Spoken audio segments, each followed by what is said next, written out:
of the Tennessee State University Board of Trustees is now called to order. The time is now 9:02 a.m. Central Time. At this time, we need to call the roll. Board Secretary Brown, would you please call the roll?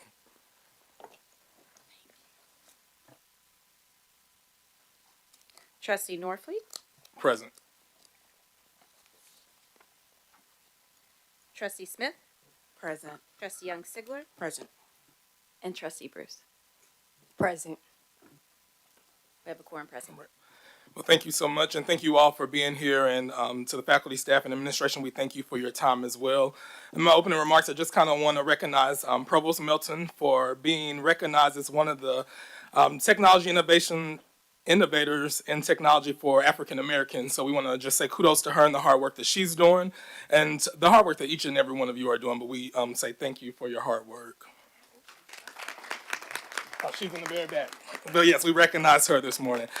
Additionally, I just want to make comments that I'm going to make a modification to the agenda later, and item number 9, update on research and sponsored programs, will be removed and discussed at a later meeting as we move forward. So those are my opening remarks.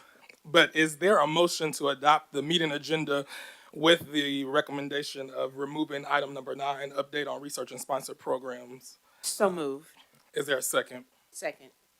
Is there any discussion? Hearing none, can we just do a voice vote? Yes, sir. All in favor? Aye. All right.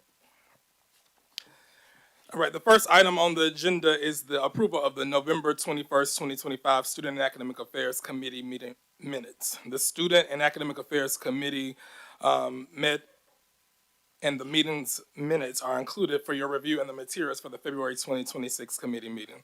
Is there a motion for the Student and Academic Affairs Committee to recommend to the full board the approval of the November 21st, 2025 Student and Academic Affairs Committee meeting minutes as contained in the materials for the February 20th, 2026 committee meeting? So moved.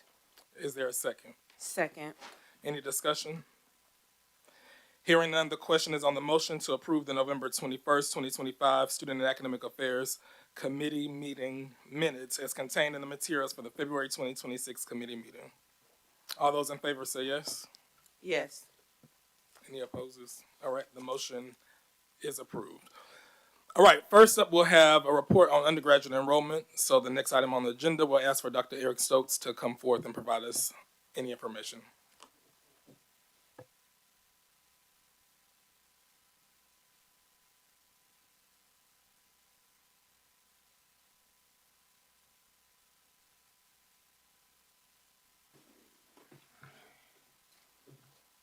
Start my clock. Good morning. Good morning. Good morning. All right. Let's get things going. Trustees, thank you for allowing me to come and speak today. To the chair, thank you for convening this committee meeting. I'll try to be brief in my comments. I know that we have a full agenda today, and so I'll run through the slides relatively quickly and we'll yield for questions at the end. And feel free to stop me if you see something on the slide that you want to talk more about. Well, I'll ask for all trustees to kind of make a note. If you have a question, just let him finish and then we'll go back. Okay. All right. Good morning. Okay. Thank you so much. My name is Eric Stokes. I am Vice President for Enrollment Management here at Tennessee State University. I'm giving the enrollment management update regarding spring 2026 and then fall 2026 an update. So I'll run through a few slides. I want to remind people that these are the offices that comprise enrollment management and the functions that we do, from admissions, registrar, campus visits, orientation, enrollment marketing, scholarship awarding, a variety of different things, credit evaluation, graduation approvals, managing slate. You've seen this slide many times. Every time I come to present. This was the strategic initiative slide that was given to me from our consultants when I started, and the goal was to work through these throughout the year. And I've used the green, yellow, and orange colors to kind of show progress, and I'm proud to say that all but one are now in the green. So we've been making a lot of progress this year. It doesn't mean they're complete as in stopped, but they're complete and continuing. We're always continuing to improve and evolve in enrollment management. And the one that's in orange is a little bit larger undertaking. That's going to be a more of a full university-wide effort. So that one will be coming in the coming year. This slide is one that shows our overall division, our organizational chart. That was one of the key initiatives to build out the Division of Enrollment Management. And we're looking just like more of a modern day enrollment management division, and with a variety of different units across the division. We've hired some key players in the division, key people, with a transfer coordinator in the registrar's office. We have a director of recruitment and orientation, and we have 2 people that are really focused in helping to advance Slate, our director of enrollment data and reporting and an assistant director of enrollment communications. So we've really been able to leverage Slate and advance the system. Just wanted to highlight many key accomplishments that we have. Just in my 6 months here in the fall semester, from 16,000 phone calls, 8,000 emails. But I think one of the key things on this is our transfer credit evaluation. Our registrar's office has been doing a good job of trying to really cut down the time it takes from once a student gets admitted to the time that they get their credit evaluation and posted in degree works. That's now down to about 48 to 72 hours after they get admitted generally. So that's a point of pride. Spring semester, we did a really good job this spring trying to enroll new students.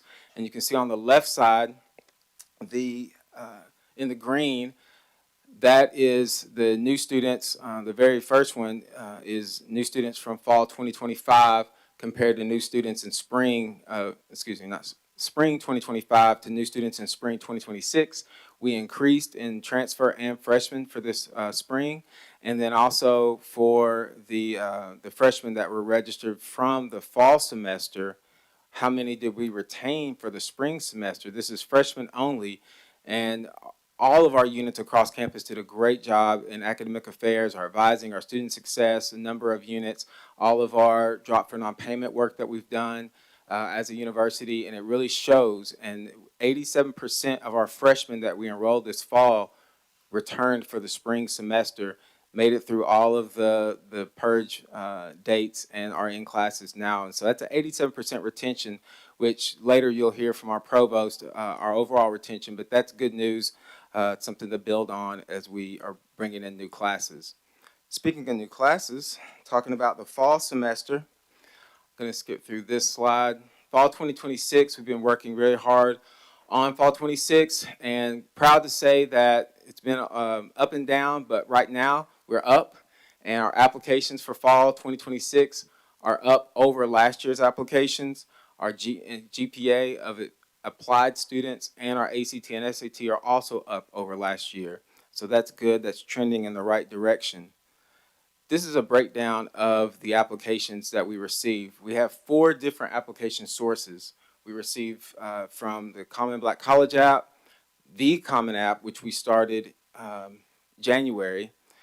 We have our Tennessee Direct Admission, which is the governor's initiative that started in December, and then our institutional app. And you can see that majority of students apply through our institutional app, which it's a good thing in terms of enrollment, because those are the students who are most likely to yield, because those are the students who came directly to us and not through another source. It's good to have multiple sources, but it's also good to have your primary application source as the highest. Skip through that one to admitted students. For the fall, we've also admitted more students than we have last year, and we did not have to sacrifice quality. I think that's the key thing that I want to point there, is that our GPA, our ACT and SAT of our admitted students are up, as well as our overall admits. And so that's a huge testament to our team, our enrollment specialist, our director of admissions, who's been doing a lot of work on the back end, leveraging Slate, getting transcripts in. Our admissions counselors are out hustling, getting transcripts from students, generating more applications, generating more quality students, and we're able to move through the admissions process a lot smoother to get those admissions decisions out to students and get them out as early as we can. The next thing well, before I go to that, transfer students also just as important. We do a lot of work on the transfer side. Our enrollment specialists have to review all these transcripts to determine transfer GPA for admissibility, and then they move to the registrar's office for evaluation. Applications are up, admits are down a little bit. We're actually closer to 200 admits now as of today. We're continuing to move through that enroll.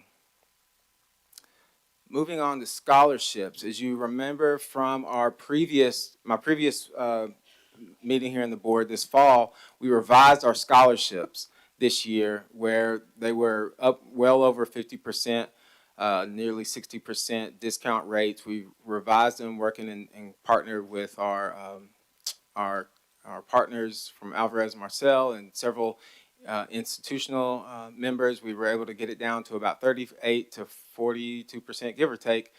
Discount rate, well, those things are showing positive results right now. We've been able to offer quite a few scholarships to students. So we got them more sustainable for the institution, but they're also still attractive for students. 84% of our admitted students right now have a scholarship. And that is a positive thing because that's something we can build on as we're going into the yield season for students. This is a breakdown of the scholarships that we have. The majority is our Heritage Scholars, and then followed by our Renaissance Scholars. So that's a good thing because those are our top students. Those are the students who are going to come here and make a major academic impact on the university, and we have a great chance to try to yield those students. Although it is the Torch Scholars that are probably, when we get down to the yield, typically those will probably be the students who yield higher rates, but we want to push on all those students as much as possible. Moving on, this is our slide for our goals for the year. The president's talked many times about freshman enrolled goal of 1,200, 12 to 1,500 students. That's a 163% increase over last year, 163%. So that's a monumental effort to do that, but we do think there's a pathway to do that, to get there. And the other transfer, international dual enrollment, we put a 10% growth on those students as far as our goal. That pathway is sort of in these next two slides. Here's sort of the math on that. And I used a yield percentage of 18%, although I like to be conservative, so I also produced a 15% yield because who knows what we're going to really get this year until we get some years of data in.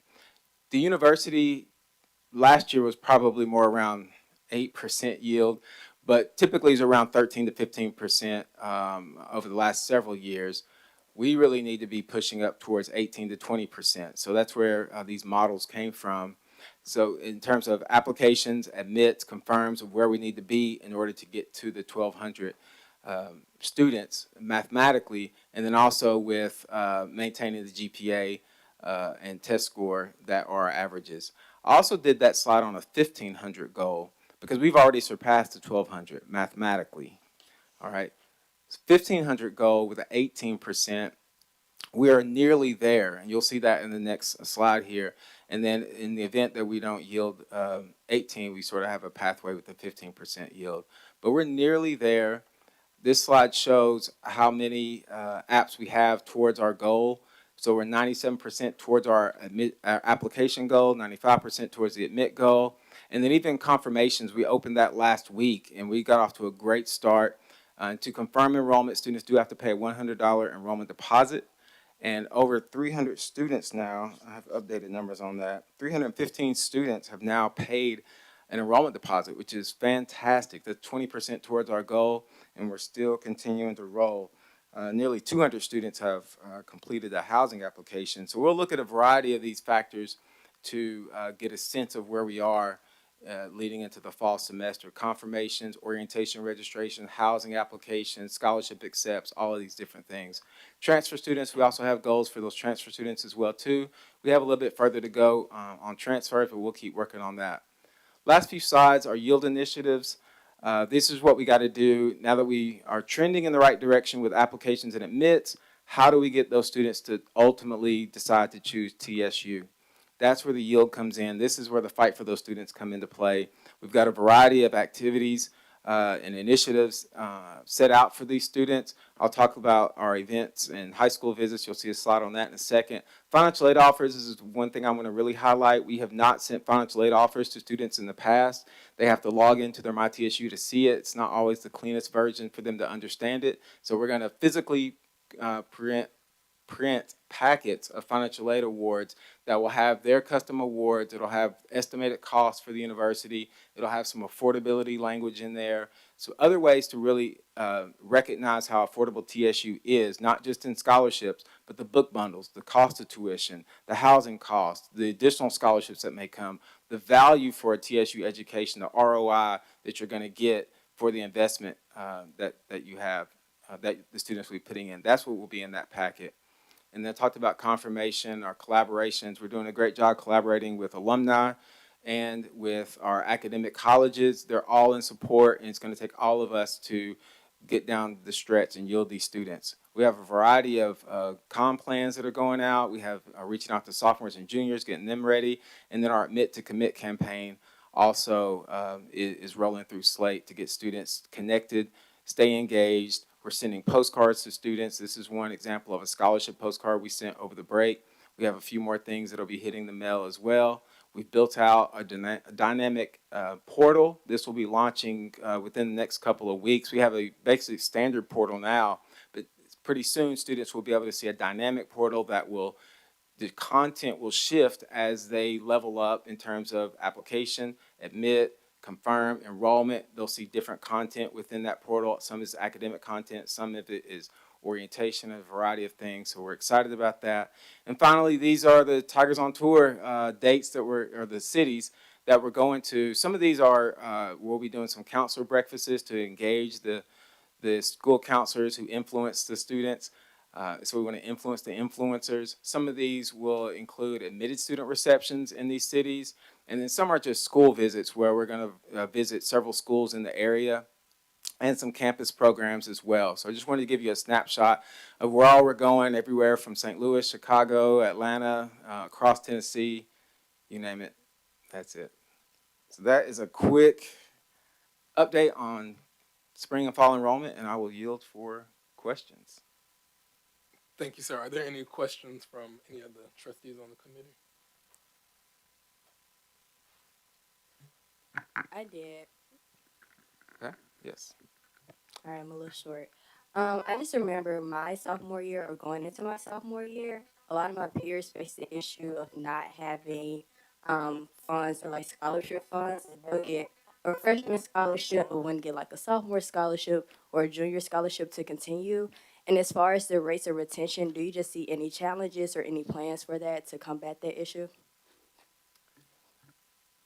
Your question's about the previous scholarships continuing? Is it? Yes, and then just holding that retention rate, not just for freshmen, but growing that as they continue as sophomores, juniors, and upperclassmen in general. Yeah, the great question. Thank you for that. The scholarships that students already have currently, those will continue until they finish out, graduate, or stop out. We'll just say graduate. Until they graduate, so that will occur. The new scholarships, I think it'll reset the understanding of how much a university puts into a student and what's the student's responsibility for the students that come in. So we'll have a reset in the mindset. But there's also additional awards. The university does a good job of trying to award students a sophomore, junior, senior year. And we've been working with others. Dr. Quick oversees a lot of grants, and he's been working with the colleges to help to award those scholarships to students as well too. So I think students will find additional opportunities to see some additional financial aid as they work through the university. The foundation does a great job of helping to support students. I think collectively we're working to try to work on timelines and transparency and clarity of how to get those awards to students and to get students to follow up on the requirements for that. So a lot of it's working in concert on our part and the students' part to help provide additional funds for students to help. That's a big part of retention, not only bringing in better students, but also helping them to stay financially enrolled for the university. Does that sort of answer your question? Yes, thank you. Okay, good question. If no one else has any questions from the committee right now, I just want to ask, the timeline for the enrollment strategic plan. So prior to your arrival, I think this board has heard several times that, you know, you don't recruit the junior and the senior right away, but you should start working with the sophomore age. So when do you see this strategic plan rolling out? Because I think we've heard time after time that we need to go after the sophomore. But if our plan is not together, when are we going to start that process? I guess that's my question. Good question. I'll say the process is already in the works. We're already reaching out to sophomores, juniors. We have communication plans that are going out to those students. We have, ways to engage them to try to get them into the system. When we go out to high schools, we're talking, particularly now in the spring, we're talking to juniors as well as admitted students. So it's already in the works. Now, more of a organized strategic plan that was in the slide for the strategic initiatives. That one's going to take a larger university effort, and so I've been in initial conversations with the president. We're trying to sort of lock in for fall 26 right now, and then we'll be thinking about organizing for that one, because that one's going to take, in addition to looking at how many new students do we need to admit over the next couple of years to get to our ultimate enrollment goal. It's a breakdown of not just freshmen, transfers, internationals, adult students. It'll be in concert with academic affairs, because we'll need to look at the variety of the different colleges, what the capacity is for the colleges, the residence halls, retention rates. So that one will take a larger effort. I imagine that we'll start that effort, if not this summer, maybe this fall. We'll probably start organizing and strategizing around it, but it'll be, I would say, sometime next year we'll be able to deliver that plan to the board and the university community. Okay, thank you for that. I noticed, and congrats to you and your team, that the applications are up, but I'm curious because we have the Common Black App, the Slated, the Tennessee Direct Admissions, and then the Common Application. How often is it to see duplicate students or students applying in more than one of these formats? Great question. Because I'm assuming as a high school student, sometimes it can get confusing. So I just want to see. Yeah, we've seen that, particularly with the Common App and the Direct Admit, because students would have already applied. And then, for example, the first set of Direct Admits, I think, were maybe 500 or so for TSU, and we identified a little over 100 of those had already been admitted to the university at that point. So the good news is our admissions team, Dr. Duncan and her team, do a great job of trying to identify those, and she works in concert with our director of data to restrict those duplicates from coming into the system. If they do get in, we have a process of going in to remove those. So the numbers you saw were without duplicates in the system, but they do happen initially, but we have a process to go in and remove those. And then my last question before I open up to all the trustees, graduate school recruitment. So I know that the graduate school does separate recruitment, but I didn't see a lot of the information reflected in your data. So who does that typically come from? The graduate school report, the graduate admissions reports up under academic affairs, and I'm sure they'll be happy to provide any data or questions that you might have. Thank you so much. Any other trustees have any questions? Go right ahead. Just following up on enrollment and recruitment, last year, I think it was, we were talking about a partnership or relationship with National State. Mhm. Has there been any other progress or movement on that in terms of transfer students, particularly for this upcoming fall? Yes, good question.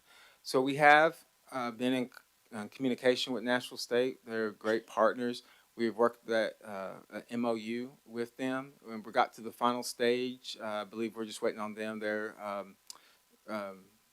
making sure that TBR is okay with it. They're doing their final checks on it, and I think we're almost ready to have both presidents sign. But in addition to while we're waiting on that, we are still working. In fact, next week we're going out, a team of us, admissions, registrar, and advising team are going over to National State to meet with their enrollment team to sort of continue to build that relationship. We've had virtual meetings. This will be our first in-person meeting, and I think it's just going to continue to grow from there and be able to exchange data and connect with students. And we have some other programs we got planned this spring at Nashville State.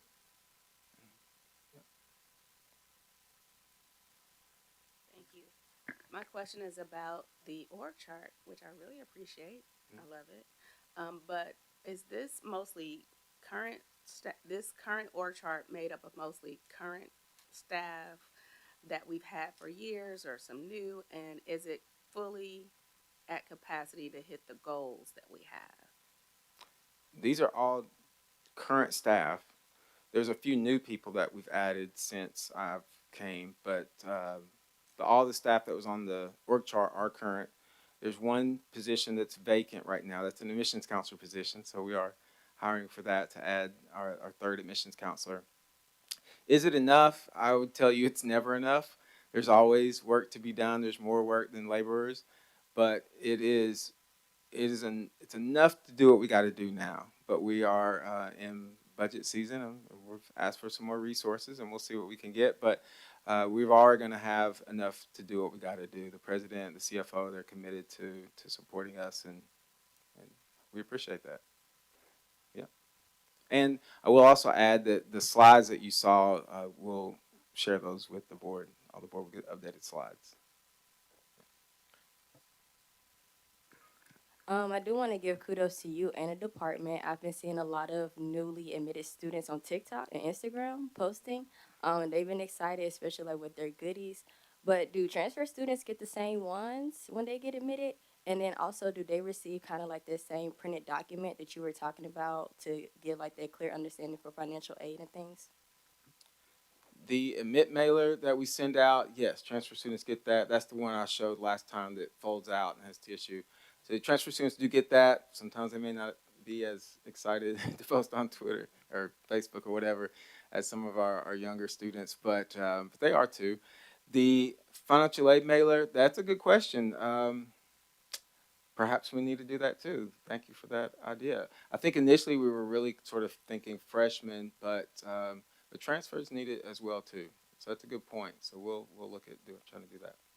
Yeah, thank you. That's why I said this all takes a village. We don't have all the ideas, but several of you have been giving us ideas. You've been helping us with getting locations for these events. You've been showing up to events and talking about it, sending us students.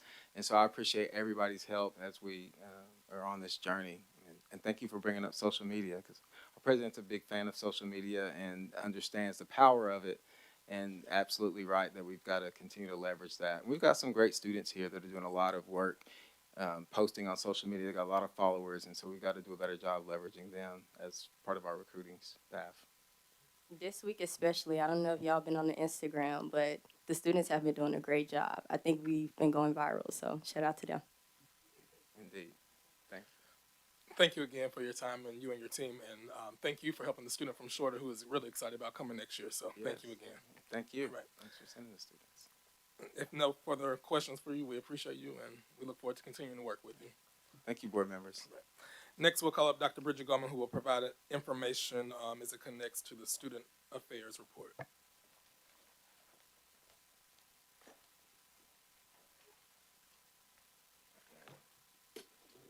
Good morning, trustees. Good morning.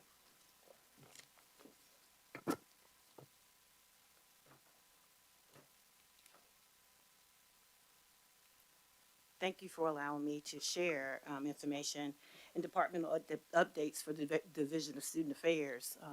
The good news is you have a pretty extensive report in the board piece, but what I've done instead is prepared for you a PowerPoint presentation that kind of puts that report in the visual format for you. Okay, so we'll move forward. It's the same information. It's just these are the charts and graphs to support the information that's in the report.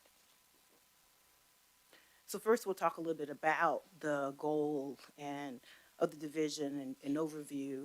We'll give some departmental updates, a spring priority list for us, and then some questions and answers.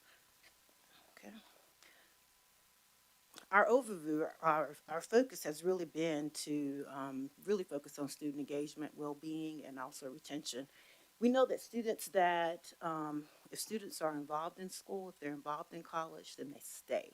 And so that's our way of supporting retention, to make sure that our students that we recruit, all the efforts from the enrollment side of the house, that once they get here, that they actually dig in, they're part of the community, and that they actually stay. With that, we try to make sure that there's strong co-curricular programming That's from residence life from the students. Most of our students live on campus, to just student activities, to career services, to health and wellness, etc. And we make sure all of this is aligned with our TSU mission and board priorities. If you look at our student activities and the attendance that we've had over this last semester, just coming up until March, you can just take a look at some of the highlights. We had an SGA open house, spring elections, professional panel, celebrity wannabe, which was the highlight for our students, and that was just like a talent show per se. Trap arcade, and then freshman elections. This is just a snapshot, but we've had to include, this is activities, student activities, but for all the departments, we had more than 135 programs. This excludes the different events and activities in residence life. Residence life is a beast of its own. We have more than 90 RAs, and each RA is charged to do programming on their floor. And they have to do at least 2 per semester, a minimum of 2 to 3 per semester. And they bring in different facilitators, different presenters for the students as well. So that's more than 200 programs. So for this semester, we'll have more than 300 different activities and programs, including the departmental pieces, as well as the pieces in residence life. And this is just a snapshot of some of the events thus far. Okay. Of course, we talked a little bit about the importance of engagement. We also do leadership development. That's important because when students leave TSU, we want to make sure they're prepped and ready for the workforce. You know, our whole goal is to get them employed. Of course, we want many of them to remain and do graduate school, but it's about employment. It's about representing TSU in the workplace as well. So we want to make sure we develop them as leaders. And we also want to make sure that we're intentional about the program and we give them what they need. Sometimes it's like giving a baby the vegetables. We put a little sweet something on the front of it, then make sure that the programming, like for an example, we have a workshop that's coming up and it's called Sex in the Dark. Now I know you're like, okay, right? Well, the Sex in the Dark workshop is actually a workshop for students that gets them there. It's always, it's a standing room only, but it gets the students there. But our medical director, our doctor, our Dr. Dorsha James, and we just recently hired an OBGYN. She's part-time. They'll do the presentation and they'll answer all the questions that students have that they don't really want to ask, but they use like these little necklaces, these glow in the dark necklaces, and the room is dark.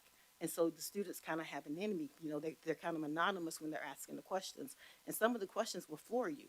But if they don't get the answer from a professional, then where will they get the answer, right? So you want them to ask those questions and get those answers. But that's just one of the innovative programs that they do, that we do. And I think it goes over really, really well in terms of the students, okay? Um, Student conduct. Now, student conduct is really big on campus too.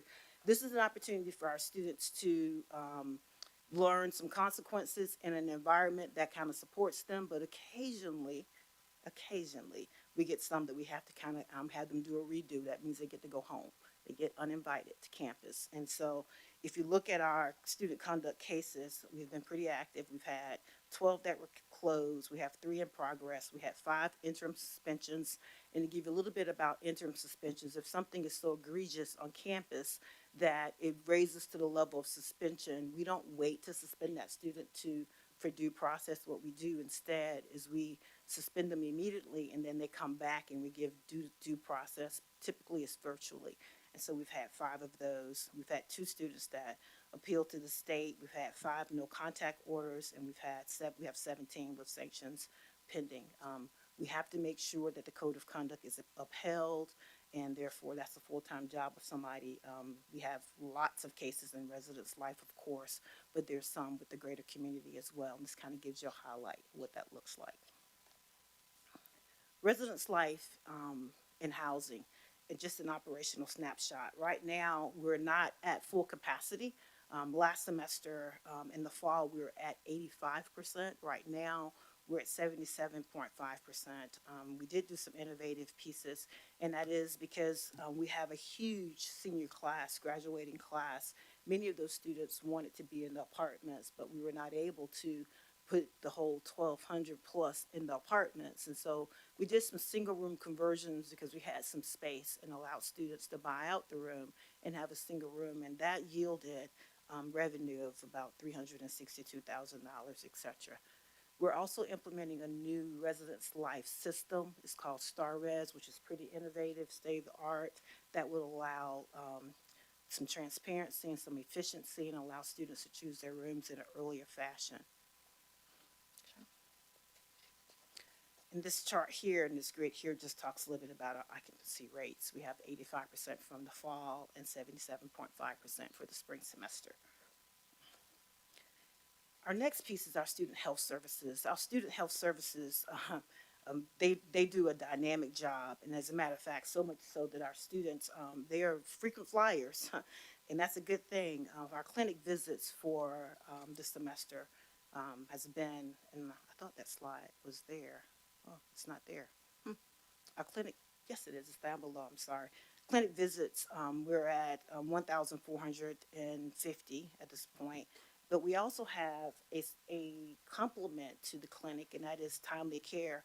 Timely care does both the mental health component as well as the health component for our students. And it's a free service with the TSU email. And so the students can just log onto the app, and if they think they have the flu or a cold or whatever's going on with them, they can see a doctor. They can get help now, get care now, and they can see the doctor on the portal. And if it's something they don't have to physically see them, if they think they have a broken arm, then of course they're going to refer them to the emergency room or to urgent care, etc. But if it's something that they can do a prescription for, they'll send it over to CVS, Walgreens. The students can have it Ubered or DoorDashed or whatever to their room. They don't have to really leave the residence hall.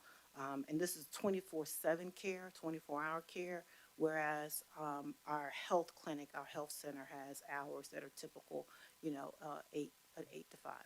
But this is also weekends for timely care. So our registrations right now are at 328, which is doing great, and we have 449 visits so far with timely care. And just some highlights, I think I spoke about the fact that we've had 1,450 campus visits to the center. Our telehealth has expanded with timely care, and we also do some preventive health screenings and education on campus as well. We also just developed a partnership to do some free STI testing and access on campus as well. So in closing, we've done and will continue to do some robust planning for participation and student involvement on campus. That's important. We try to do some large scale events to make sure that students get out of the room, they're engaged. And we use a student planning board to plan those events so that it's not just based upon what the professionals in the area think is great for the students, but really we get a lot of student input. And our programs are intentional, very intentional, to support student success around campus. The same thing with residence life. Our operations definitely have been stabilized, even with the decline in the enrollment for the fall semester and for the spring. Being able to convert those single rooms actually yielded us some additional income, which is really great. And it gave us an opportunity to just take a look at our portfolio and diversify that. So that's been a really good thing. And our resident assistants have done a really, really good job in terms of bringing in other individuals, educators, to educate students and keep them involved as well. Our priorities for the spring semester is to, of course, to continue engage our students and also to do education and wellness initiatives. We want to make sure that the information that we receive, we do a weekly report in student affairs, and every department, all 13 departments, submit information about what's going on. We use that data as baseline data so that we can compare from previous year to this year what's happening, where we can actually move forward, do better, and how we can better serve students. And then, of course, we want to make sure that we do some updates and stay current as it relates to our software and being modern, etc. Okay. So our takeaways is, of course, performance. We want to make sure we perform, support our institutional goals, we engage our students, and then we improve and stay current operational. questions? Any questions for Dr. Goldman? All right, no questions, but one priority that I would like for you to work on is, or suggest, is the centered around mental health awareness. So more activities with that, or I know that we have timely care, but I do think that in the HBCU culture, but also among Black males, I know that that's a big piece, and so I would like to make sure that we have a resource readily available, or more awareness to talk about the topic for them as well. Okay. Thank you so Sure. much. We Thank appreciate you. Thank you, absolutely. All right, now we'll call up Dr. Melton for the report on academic affairs.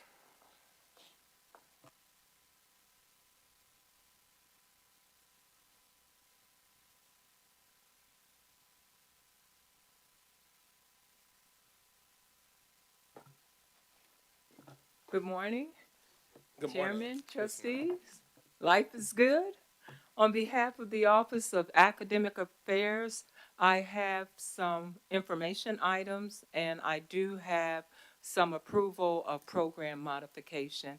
And with your permission, may I bring up Dr. Charlize Anderson, who will kick us off regarding our national SAC-COC fifth year accreditation standard. Absolutely. I think she's already ready. Oh, all Yes. right. Good morning. The University SAC-COC Steering Committee, which membership consists of various faculty and staff members from across campus, at least 90% of our 11 divisions were represented on this committee, contributed, wrote narratives, collected documentation, and the work is done. And we are very pleased to report we will be submitting in the SAC-COC portal on next week. What happens next? The SAC-COC review process. Our national accreditor has what's called the fifth year interim review committee. That committee will meet in April. And actually, they put two dates out there in the portal, April 28th and 29th. And then we will receive, the President Tucker will receive confirmation from SAC-COC around June, July timeframe, and that will provide the results of the review. Any questions? Yes. I only have one. So I noted in the documents, we have the report due on March 1st, right? Yes, And you're ready and everything Oh, is yeah. done and good to go. yes, Okay, thank you. That's all I had. thank you. Anybody else? All right, thank you. And Chairman, if I may share, I want to thank Dr. Anderson for the 5 years of labor to getting us at this point.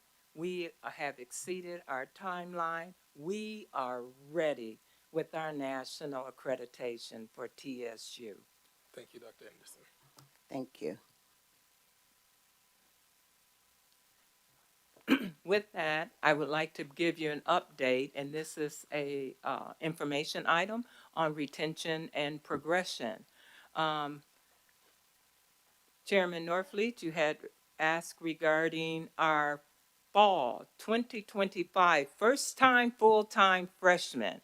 We had a total enrollment of 427, and our fall advising. This is the progression to make sure that these students are on target and graduating within the 4 years.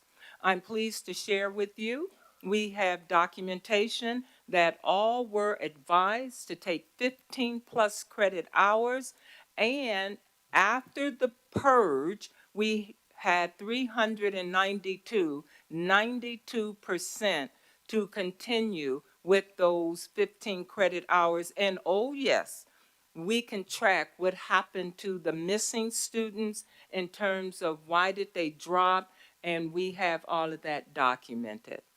With that, I'm here to share with you for our fall 2025 first time full-time freshman retention. I'm pleased to share with the board for spring 2026. Out of that 427, we had 378 to return. We had 53 on probation, and the loss in terms of not returning, we had 49 students, not 49%, 49 that did not return. And I'm pleased to share with you, we have documentation to share with you why. The majority of them, again, financial. With that, I am pleased to share with you all, compared to fall 2024 returning students, our retention rate is now 89%, which is a 10% increase. And again, I accredit that to our first time advisors, coaches, our leadership in terms of our 2+2 programs, as well as our deans and our chairs and our faculty, working to make sure that as Dr. Stokes, he will recruit them, I have to keep them. So with that, here's our data for our spring 2026 first-time freshmen. Again, we had 31, and this is full-time. This does not account for the transfers and the others. And again, our progression, all were advised for 15 credit hours, and at the end, we had 25 to move forward with those 15 credit hours, and the 6 from that 31 had special circumstances. So with that, I now will ask if I could bring Dr. Anderson back up to the podium, because we do have some approval of academic programs, and thank you. Yes. And all of this is located in the board materials. Yes, ma'am. Dr. Anderson. Thank you. The Division of Academic Affairs is requesting approval of the following academic program modifications. Within the College of Agriculture, the BS Family and Consumer Sciences proposes to terminate 2 concentrations in the Family and Consumer Sciences program. That would be the Food Service Management concentration and the Consumer Sciences Education and Leadership and Communication concentration. The program Graduate Certificate in Apply GIS, the proposal is to terminate this graduate certificate. There is also a proposal to terminate the graduate certificate in biotechnology. And the last item in the College of Agriculture, there is a correction to what's stated in that item. That is a proposal for a program name, a zip code change, and 3 new concentrations. The college is proposing to change the name from PhD in Agricultural Sciences to the PhD in Food, Agricultural, and Environmental Sciences. That is the change to what's stated in your materials, the only change. And that would require as well a zip code change. Within the renamed degree program, there will be the formation of 3 concentrations: plant science, food and animal sciences, and natural resources. Within the College of Engineering, the Computer Science Department is proposing the establishment of a new concentration under the MS in Data Science program, and that would be the Artificial Intelligence concentration. In the College of Health Sciences, the program Speech and Hearing Sciences, MS, they are proposing a change to the admissions policy. They're proposing the deadline date. Currently, the applications are due on July 1, and the department is proposing to change the distance education application deadline to June 1. The College of Health Sciences, MS Occupational Therapy. The department is proposing a change to its admission policy. Currently, applications are due in November of each year, and they are proposing applications be due September 30th of each year. Questions? Are there any financial implications with the new concentrations for any of these departments? No, because with the concentrations being new, my understanding, and someone from the department can make perhaps more, I can speak So, to what was contained in the curricula mhm. proposal. I can share that. So I think maybe the question, just quickly, is if there are a need for additional adjuncts or any of the. Okay, so if there's not, then No. okay. Okay. Any other questions?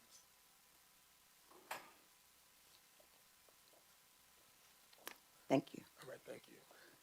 Now I believe we have to take action on these. So I see the motion that was provided by Academic Affairs, but do these need to go individually for some of them or no? We can take them one by one if you'd like, or we can adopt them in total. I did want to get clarification on the proposed program change. Is it number 4 or 5 on the list that we're changing the name of?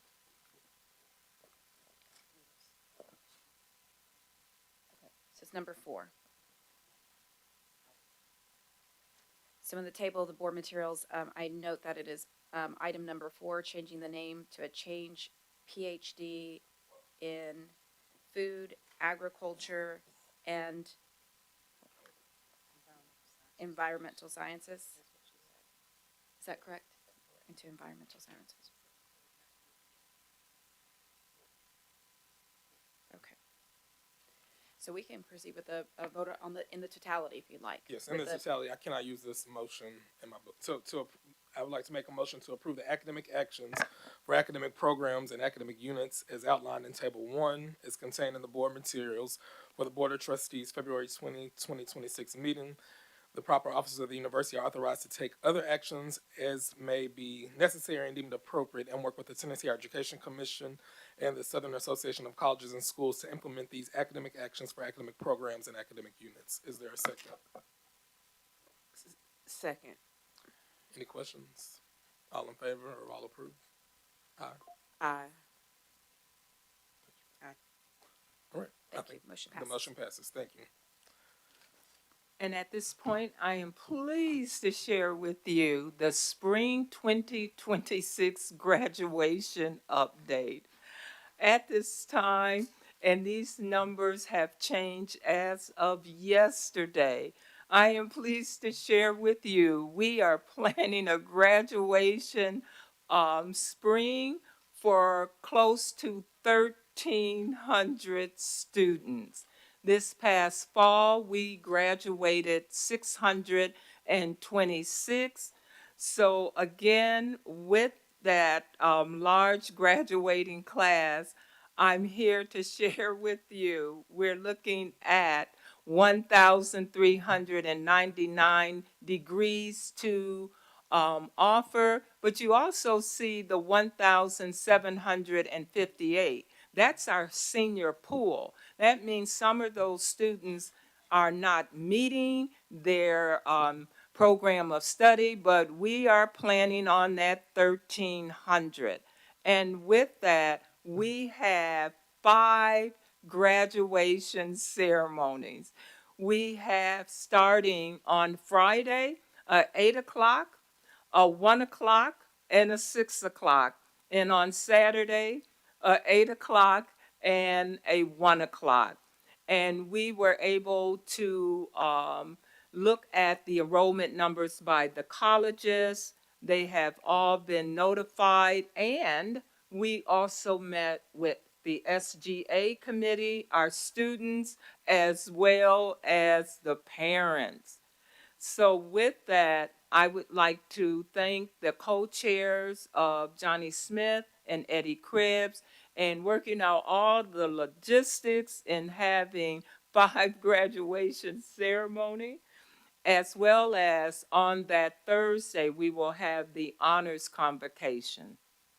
And we have noted that with the academic calendar. And with that, that's where I stop and open for questions. All right.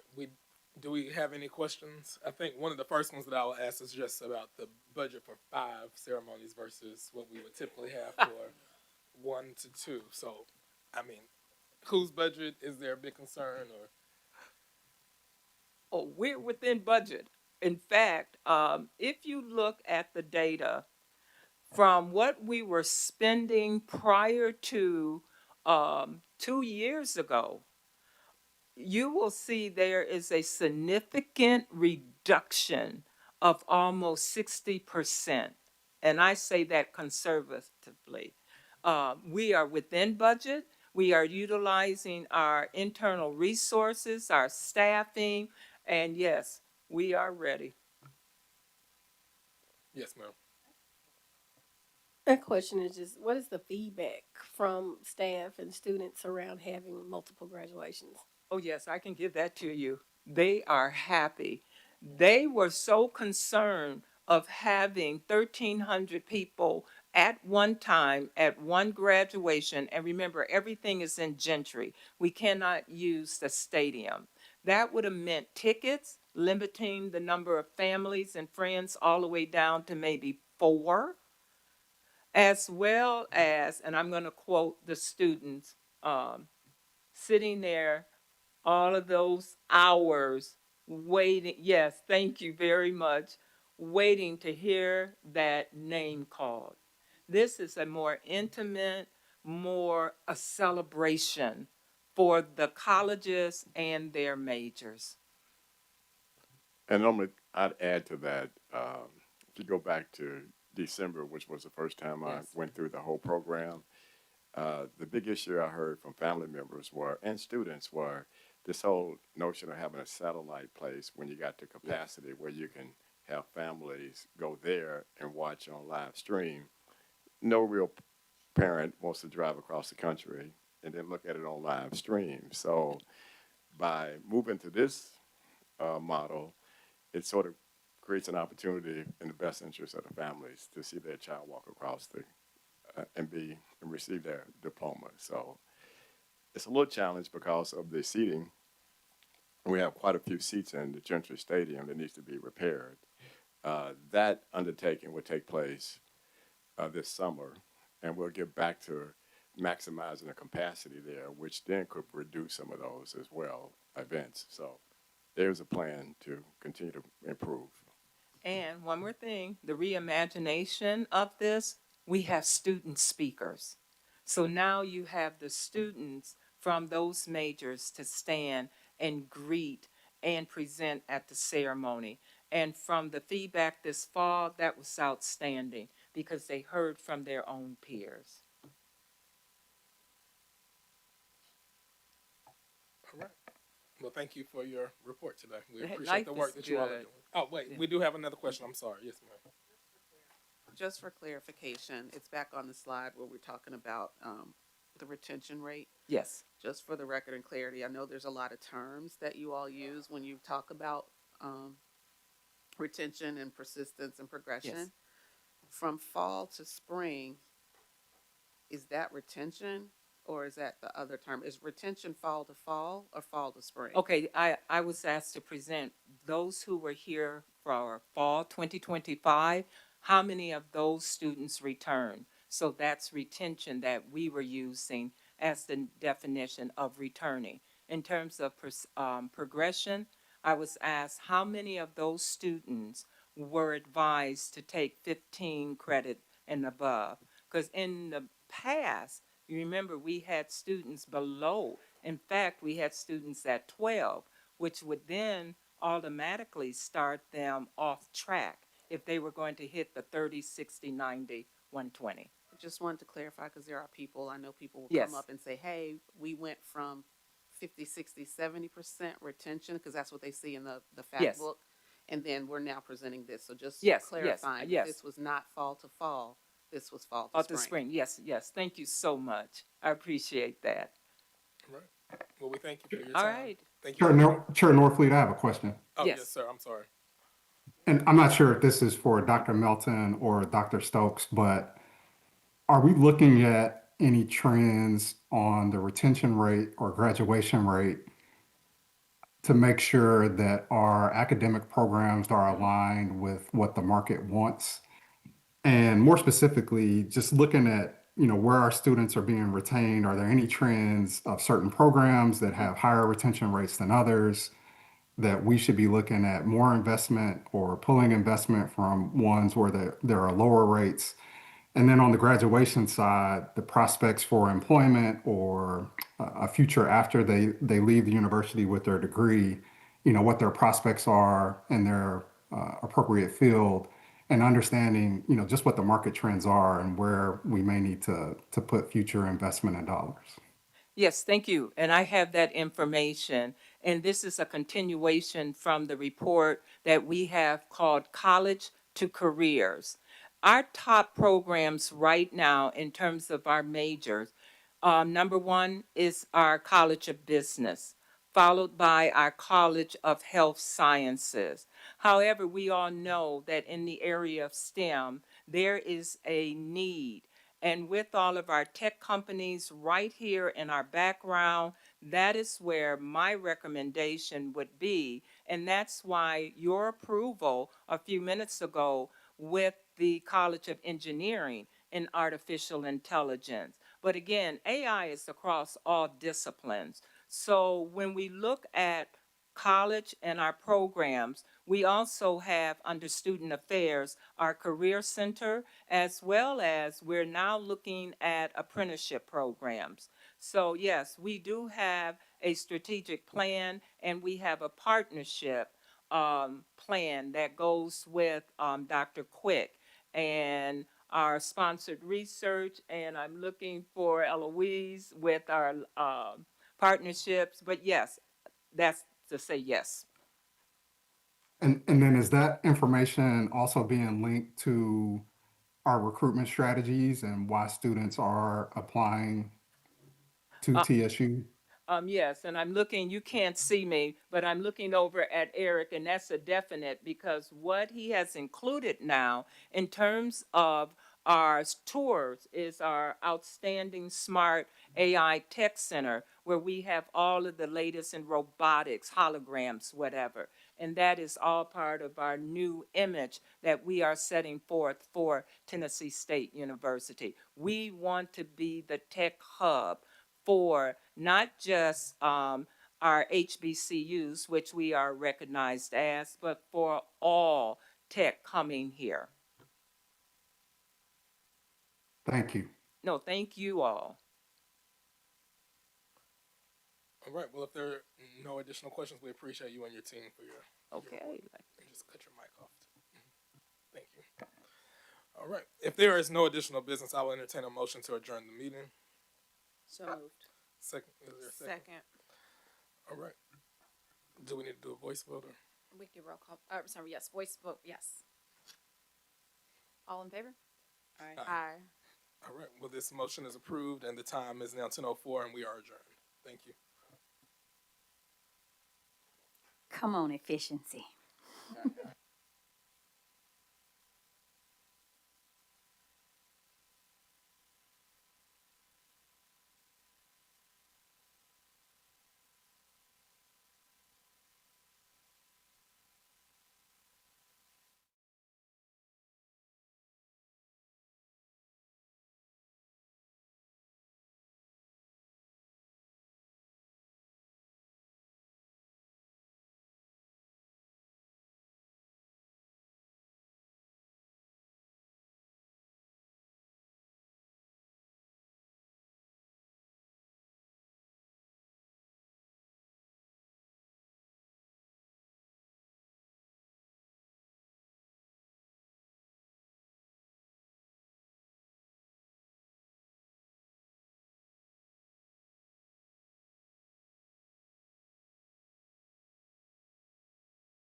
Everybody, we need you to take your seats.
Could we go ahead and start some of the action, at least for the purposes of doing a roll call vote and, getting us started, just to try to keep us in the interest of time?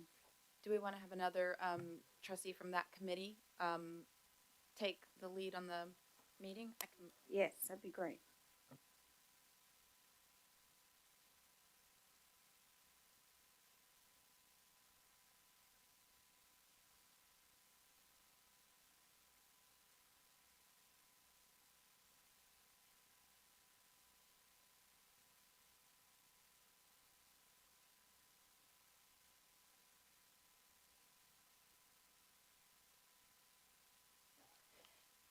Yes, ma'am. Okay. Well, good morning, everyone. Sorry for the delay. The February 19th, 2026 Finance Committee meeting of the Tennessee State University Board of Trustees is now called to order. The time is now 10:23 a.m. Central Time. At this time, we will need to call the roll. Secretary Brown, please call the roll. Chair Winton, Here. Trustee Trauber, I'm here. great. Trustee Norfleet, Here. Trustee Towns. Here. We have a quorum present, and we have Trustee Trauber participating via Zoom. Yes, thank you. And thank you, Chair Winton, for kicking us off. Apologies for me being a few minutes late. I did have a few opening remarks. Just want to remind us that we remain at a critical moment in our university's history. And I just want to express that I remain very optimistic about our ability to work through our challenges. And I appreciate the opportunity to work with my fellow trustees, the administration, faculty, alum, students, our vendors, and the state to achieve stability and an environment where TSU can thrive. I ask that we exercise patience with each other as we work through our challenges, but I also want us to push ourselves and each other on solutions we consider to move our university forward. And always remember that iron sharpens iron, so one person sharpens another. With that being said, is there a motion to adopt the meeting agenda as contained in the materials for this February 20th committee meeting? So moved. Second. Is there any discussion?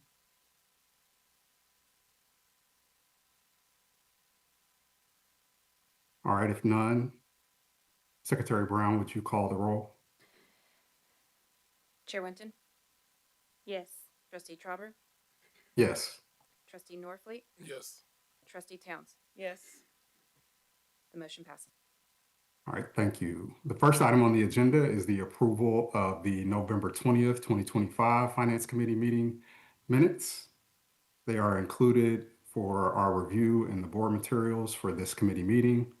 Is there a motion for the Finance Committee to recommend to the full board the approval of the November 20th, 2025 Finance Committee meeting minutes as contained in our materials today?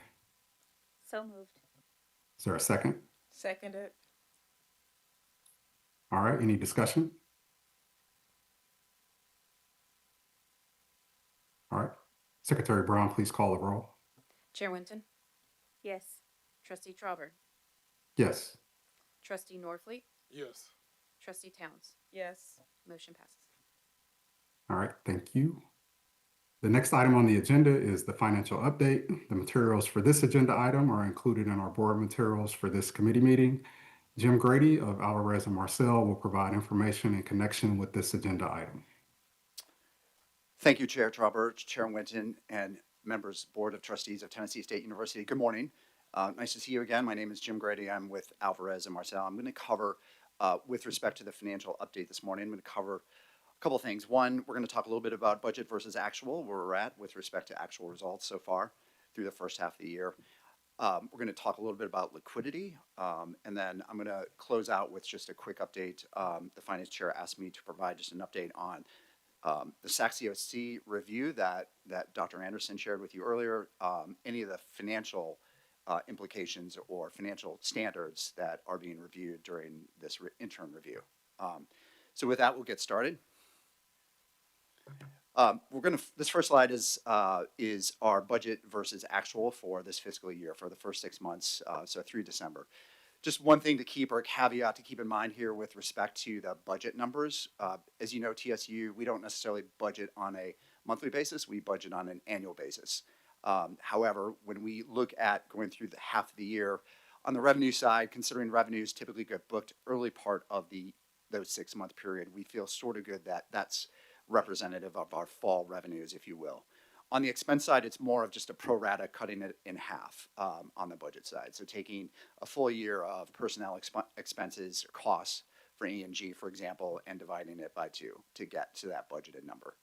The actual numbers that are represented here are actually the numbers that have been booked in the financial system and records. So that's how this kind of breaks out. To give you a highlight, or I guess what's the bottom line here, we are tracking ahead of our budget on an actuals basis. And most of that is because of vacancies and in personnel costs. We are running way lower than we had budgeted. And as we talked, when we looked at the budget, we figured that this was coming in terms of the number of positions that remain unfilled. And so that's how we are right now, if you will, beating the budget. I do want to say, while we are beating the budget right now, I do want to say, keep in mind that our full year budget right now shows a deficit of about $2 million, $2 or $3 million. So I don't want anyone to think that because we're running ahead of our budget, we're out of the woods yet. We're not. We still have some work to do. Another view that we wanted to provide you was comparing this fall, fiscal year 26, but fall of 26, compared to fall of fiscal year 24. Again, context on this fall, this fiscal year 25, that first column there on the right. This was a different administration was here, a different CFO was here. This was prior to President Tucker, and certainly well in advance of CFO Robinson joining us. So just keep in mind, when I look at this, I really focus on probably the personnel costs in the fact that we're showing we're actually running lower than we were at this time, or this time comparable to the year before. Let's talk a little bit about liquidity. This forecast is broken out monthly for you. If you go down again to the bottom line, if you go all the way over to the right down to the bottom, you'll see a number of about $12.4 million. That's our estimate of, right now, our estimate of ending unrestricted cash at June 30, 2026. Keep in mind that on July 1st or thereabouts, we will receive another $25 million from the state pursuant to the memorandum of understanding that we negotiated and signed last spring. This does include about almost $11 million in the payroll and related items relative to the voluntary separation plan, and so that has been factored in. Today, we're probably sitting on somewhere close to $50 million of cash. I believe we've drawn down or are about to draw down the financial aid here in the next few days, and we'll be right around $50 million when that happens in terms of total liquidity. Spring enrollment update, just wanted to close this out. In prior presentations that I've provided you, we've given you an idea of by day of how the purge went in the fall, and we're simply providing that information for you on the spring purge that we did here in January. We ended up with about 4324 in terms of FTEs. Our budgeted amount was around 4364, so we're about 40 FTEs slightly below that. And then we've got a table there on the right that breaks it down in terms of class, in terms of the students that were purged by class. And then finally, I want to just cover the SAC-COC financial considerations. As Dr. Anderson told you earlier, we're right now going to be submitting our 5th interim review next week. There are 3 financial standards that SAC-COC is looking at with respect to this interim review period. There are many others, or I shouldn't say many, there are others that will be looked at in 2030, 2029, 2030. But for this interim review, the financial considerations they look at are 3 sections. Section 13.6, federal and state responsibilities. Section 13.7, physical resources. Are there adequate resources for students? Section 13.8, institutional environment, safety, health, and wellness of our students, and the like.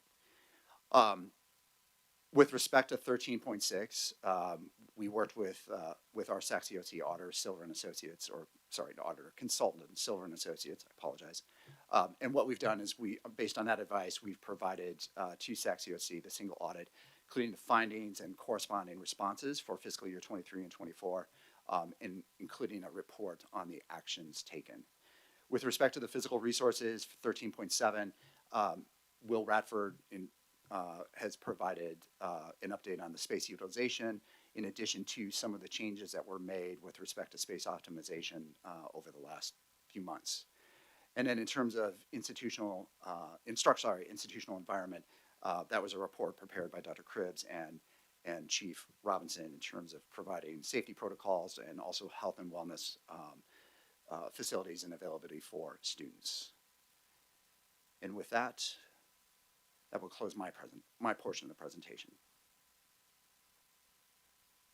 All right, thank you, Jim. I do have a few questions, but I'll defer to the other committee members first, or if other trustees have any questions.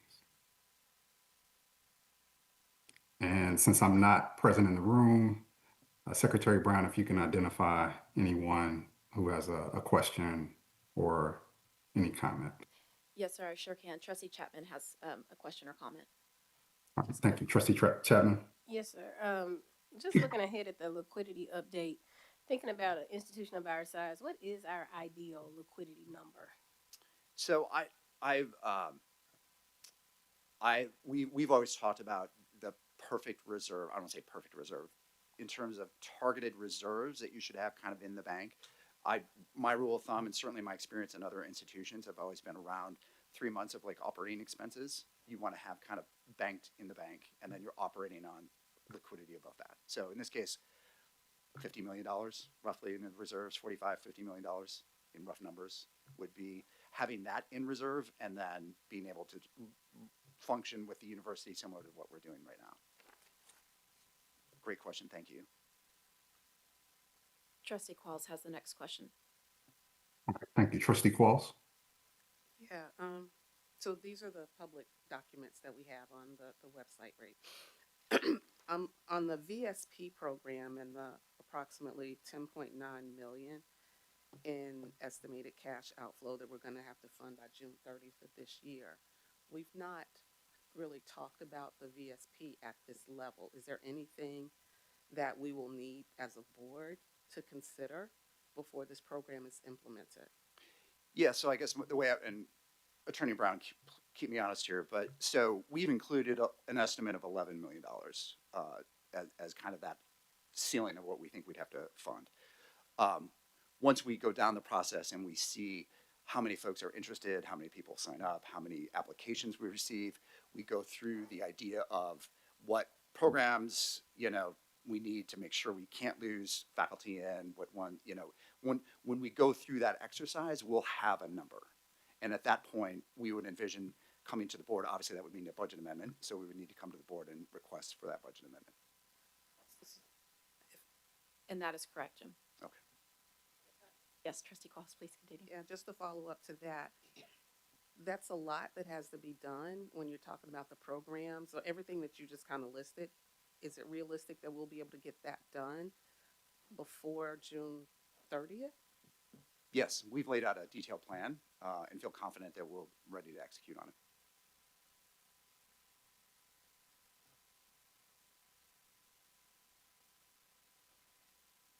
There are no other questions. Trustee Trauber. Okay, thank you, Secretary Brown.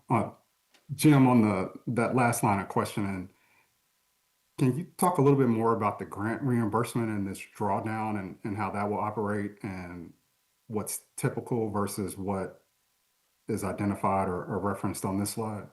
Yeah, so typically, that's a great question. We are including, I don't want to say, I guess it is a preemptive drawdown on reimbursement in June. Typically, we receive reimbursement the month after the expenses are drawn. And so in this case, we are lining up. We know that in the case of June, we would be drawing down May expenses.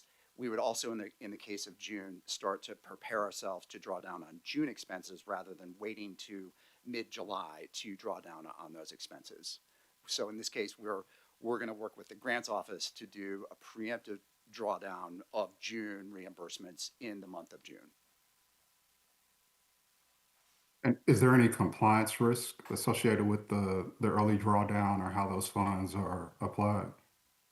No, not that, none that we've run into or encountered in talking to grants management. As long as we can show that we've expended the funds, it's more or less just advancing the ball. Typically, they would do it a month after, just more of a process type. It's a little bit easier for them. I think this one here, they can still do it, but we just need to make sure we have the resources to help them get through that in the month of June.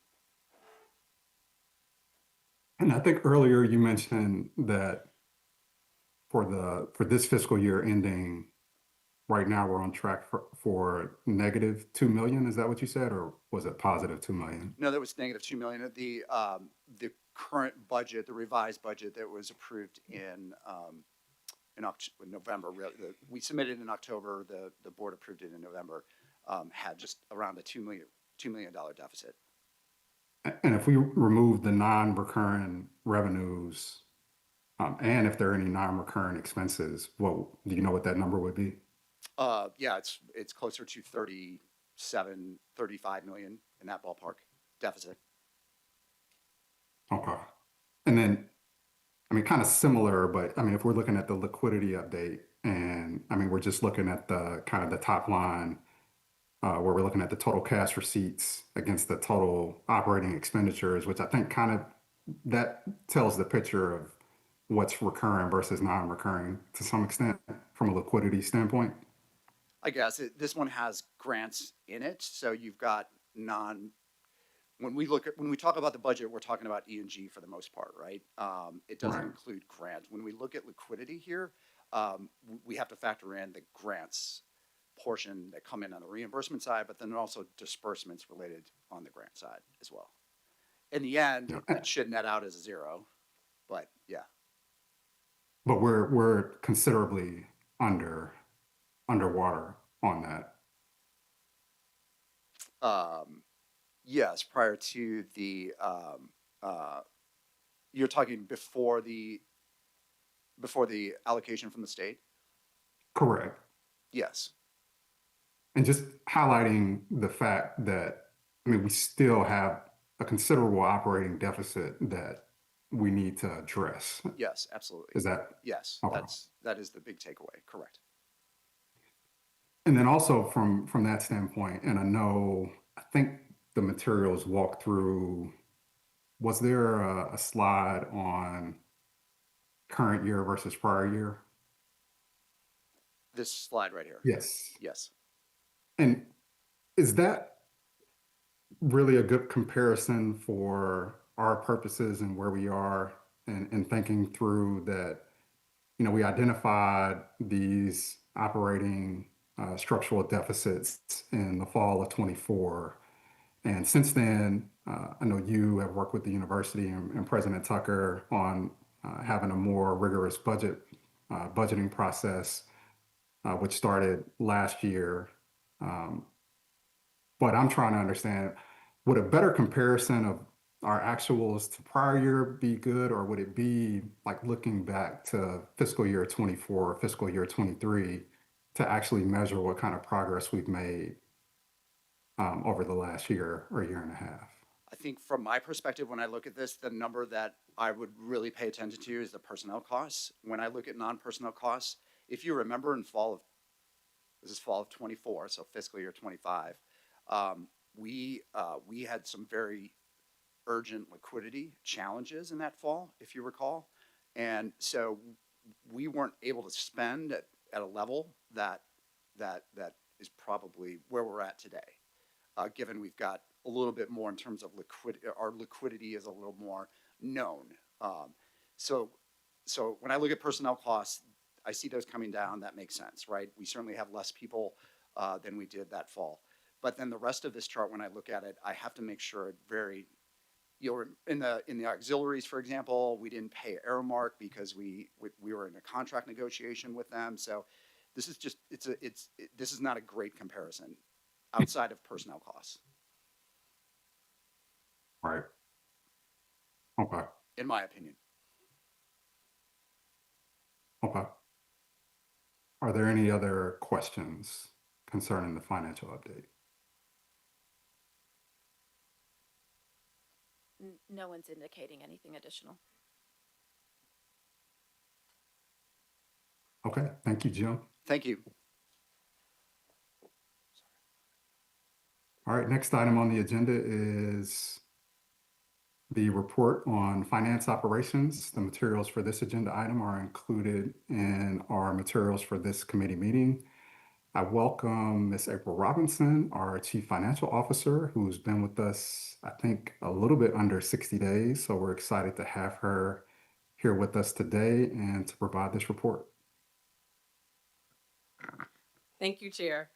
On the screen, we have a formal introduction, though starting with I'm a proud 2006 a TSU alum, so no stranger to many of the faces around the table and hopefully listening.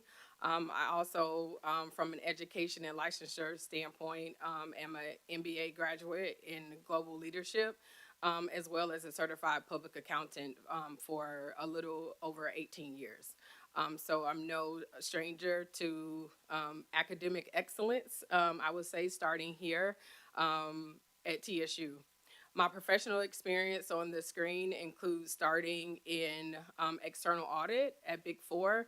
So my fundamental background is public accounting, external accounting. I continue to progress at another Big Four firm, Ernst & Young, where I managed mergers and acquisitions. And then lastly, my most recent experience is in a publicly traded company. On the left of the screen, I have those capabilities that were byproducts of that professional experience. So these are some of the skills and the things that I like to call I know how to do. And so I think in my first 6 weeks here, I think I've used all of those times 10. This job is very dynamic and it requires what feels like everything I've ever learned in my life, which is great. So from the introduction, here's where I've spent most of my time over the last 30 days. So here's what we're calling a 30-day reset. That included resetting work expectations and culture with the business and finance team. The president has set forth a very ambitious agenda in front of us. And it's my goal and plan that every single person in business finance is prepared and ready to meet that moment.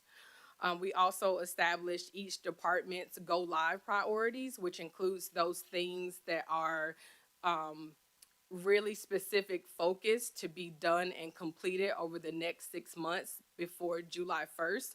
Because I want to say on the record that our expectation is that July 1st, we've created an environment where it's expected that we have a clean audit. And so I want to say that on the record. It just got hot in here, even just having those words come out of my mouth. But that's where it's an ambitious target for us given where we've been, but that's the type of ambition and work that I'm expecting of myself and everyone that rolls up to me in finance. We've also been doing some work on the control environment assessment. Obviously, this board is aware of the previous audit findings that we've had. So expanding that review from just the audit findings and corrective actions to do a more comprehensive review of compliance, effectiveness, and impact. We need to go forward with a fully vetted and environment that's ready and fit for purpose for a clean audit. So that's also work that we've been doing. Next, going to post-purge, purge and post-purge procedures. This was really important because as we move to sharpen our financial discipline, it's important that we are demonstrating the balance between student empathy and wanting every student that shows up to be here with the financial discipline that requires them to be able to pay. And so we've put some things in place. And it was also an opportunity for both myself and the president to model to the staff um, what that present looks like when you can balance both of those. We both took calls from students and parents. That was my first time in that position because I didn't want it to be, I'm coming in provi- giving some more structure and kind of a harder line with our reinstatements, that I didn't want to do it in the back room. That if I'm the person that has said we're not readmitting students, just because I wanted to take visible ownership of that and have the conversations with students and parents myself. We also have realigned financial aid around capabilities and structure that we think is needed going forward. This was particularly important. Financial aid is a high impact, high visibility organization department, and so we needed a win now strategy. So that realignment that we've done in financial aid, I think will yield the type of performance expectations that we need around such a high visibility department. We've also targeted, we mentioned the budget process and trying to use that as an opportunity and a tool to positively impact our budget. Um, uh, Positively impact our deficit. And so that's a place where we're taking, again, more stringent reviews on our operating expenses to make sure we're in line with where we should be as a university that's trying to make a really hard transformation. And then lastly, we've talked about the must do, kind of those financial integrity measures. These are the things that I would describe as those measures that you are not required to get ready for, you just need to do them now. And so those included, making sure access is restricted around payment information, implementing a banner month and close process, as well as putting in place a process that will close all POs. Those are the fundamentals of a financial accounting environment that is high integrity, as well as high performance. And so lastly, here's my 180-day plan, and these are fluid. I don't think there is anything on this list, even if it's in the 180-day box, that I haven't already tried to touch and to start reviewing. But the 60 days will be really focused. The first one, and I don't think I heard a collective groan around bank reconciliations. But this is one that the financial integrity, again, of our fundamental accounting environment is really critical. And so I have, with the addition of a very qualified controller, going back to assess the quality of those bank reconciliations. And so both of us being relatively new to these roles, even though speed is important, I wanted to make sure that they also represented a caliber and quality of work that we could put our name on. And so those will not be considered completed until they are all at the level for both F24, F25, and going forward for our review. So that's something that's being worked on. We have created a schedule by reconciliation so that that we can provide later that shows exactly where we are in the process, whether it's been completed, whether it's going through quality review right now, and if it's ready to be stamped with the controller's review, and as well as having dates for when they will be completed by reconciliation that we can provide later. And then the other 60 days are just hitting on them very briefly. We talked about the budget process and what we want to do there, VSP approval, as well as our org structure.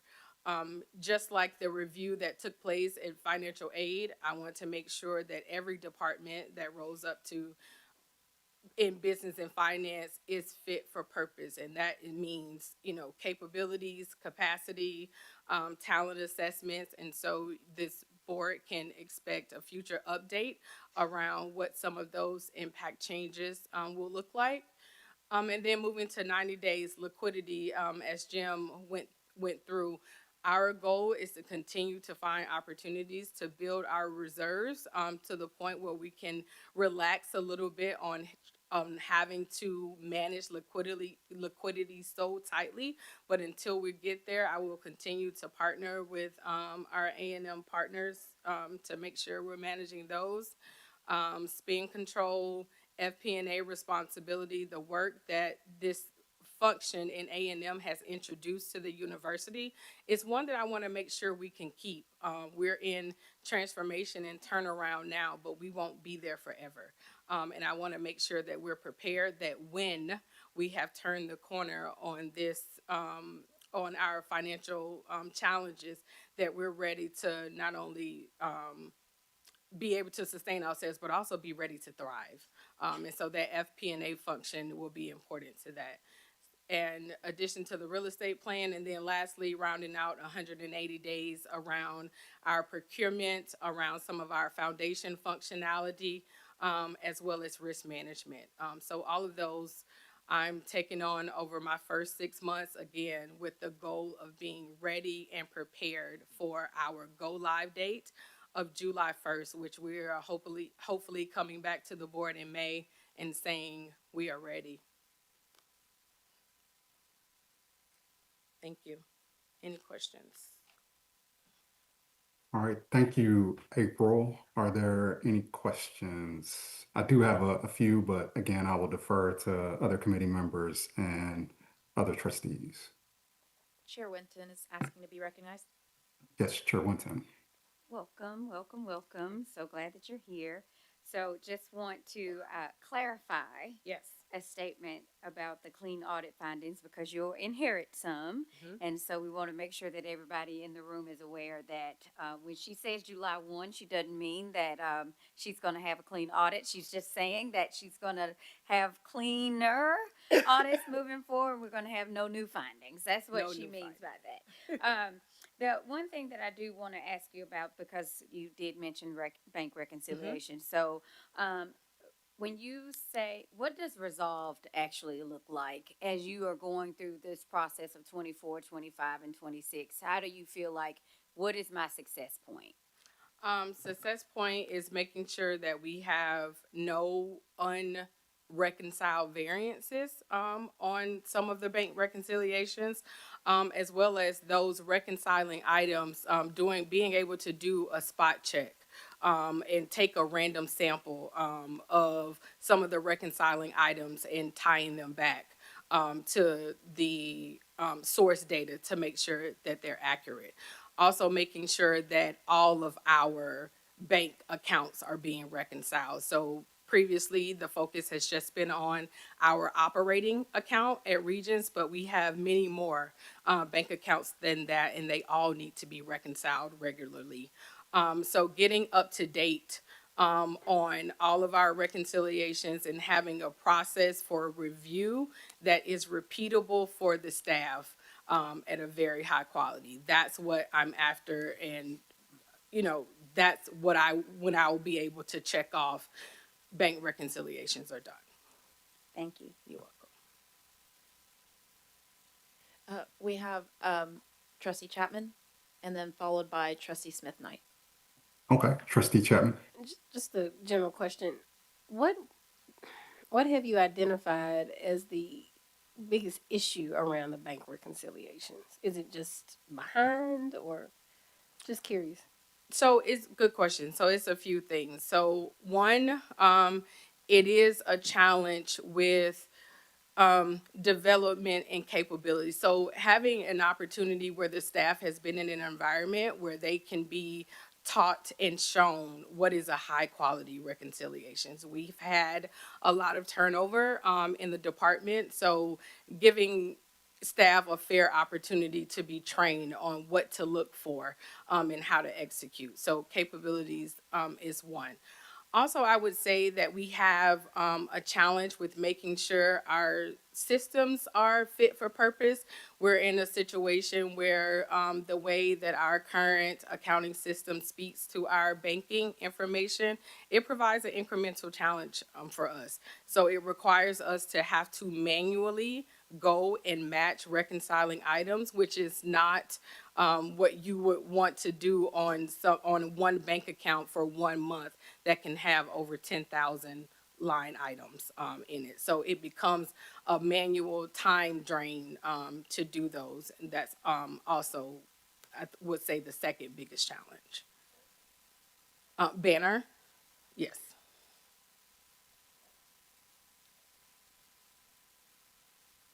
All right, Trustee Smith Knight. I just want to say thank you for speaking the language. At the end of the day, when we started, it felt like we were trying to convey what needed to be done, and I feel like you clearly understand that. I think, to your point, and I'm glad Trustee Chapman asked the question about what's causing the delay, and that's not just with reconciliation, but producing good financial statements. Do you feel, I mean, we're almost in 60 days now, the challenges with finding the right staff, putting the right people on the right bus, putting them in the right seats, is that reasonable? Do you think that that's going to be a bigger challenge? And what do you think, if you had to revise that timeline, what that looks like? So I think we are on our way. I will tell you, being at the top and being able to set an expectation goes a long way. I think most people do better with an expectation to be able to lead from the front. So when you can set an expectation versus them having to get feedback, it's a much more efficient process to get to where you want to go. But we are in, continue to be in progress in that review around making sure our staff has the right support and are able to meet those expectations. So in progress, but I do feel good about the things. If you look at those financial integrity measures that I mentioned, to get clean data to be able to produce financial statements, literally the founding principle is being able to close our books, right? So that was done for the month of January. And so that alone means that that can give us a cleaner break on being able to define an accounting period, right? So, that we're well on our way of putting those things in place. Now, we will not be perfect because these are new procedures that we're being asked to do. But the good thing is, that's why I said they were ready now. Whether you're ready or not, you put them in place, and then that gives us time to be able to practice, to put a process in place that understands that staff will make mistakes. And so we've also done that as well, to be able to catch and identify those things that are going to be outside of those new procedures while the staff continues to learn. And I thank you for being real clear and setting the expectations up front, because I think that makes it easier to attract the staff that That's we right. need. Mm-hmm. We're just doing what accountants do, right? We're not doing anything different, anything special, and I think that's going to add the credibility that we need. So since you don't get to speak to audit today, I just want to thank you on behalf of the audit committee. Ditto. We have Trustee Young Sigler who has a question or comment. Yes, Trustee Young Sigler. Thank you. You and Jim both have spoken about the VSP. Is there anything you want to share additional with us, as far as, rather than we're finalizing it, what groups are you working with on campus to make sure that that's going to be equitable for the people who are going to be involved in that? Also, on the foundation, I noticed in your 180 days. So can you kind of tell us what's missing now and what's to come with the foundation, the 180-day plan? Yes. So on the first one, I don't have anything additional to add. I've been included in all of the meetings and all of the strategy meetings since I've been here, and I look forward to either me or one of my designees serving on the committee that will be reviewing applications to ensure that our financial interests are well represented. Yeah, I would just add to that. We're talking to the Faculty Senate, I know, next week. We're also engaging the deans in the next week or two as well, before we roll that out on March 9th, I think is the target to roll it out to the faculty. And then to your second question around the foundation, and we'll have the privilege of having Ms. Eloise give a very great update around some of the work that's being done. But from a foundational, again, system standpoint, the foundation is transferring to a new system. We've helped support some of that back office work that just honestly needs to be cleaned up. We need to have a clear understanding of where our funds are, particularly with again, the ambitious change in our alumni giving model, that the foundation needs to be, ready to make a transformation as well around our capabilities and capacity, to be ready to make sure that we can handle, that alumni, that change in alumni giving. So it's more being future proof and ready for the changes that the president has already told us are coming.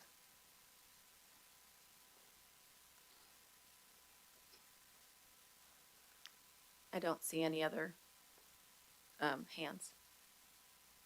Okay. Oh, Well, we have just a President, couple. I'm sorry, I overlooked Oh, the big man. President Tucker has his hand up. I wanted to make sure I was in the back of the questions, but it may be worthwhile for 30 seconds just to give an update on your view about the upcoming budget process and how we're going to go about that. Sure. And then just a little bit about the review we're looking at with the foundation, as opposed to putting money out on the end to move to the front end of that process with setting up scholarships and other contributions. Yes. So the first one around our budget process. So again, this is an opportunity for us to positively impact our operating expenses.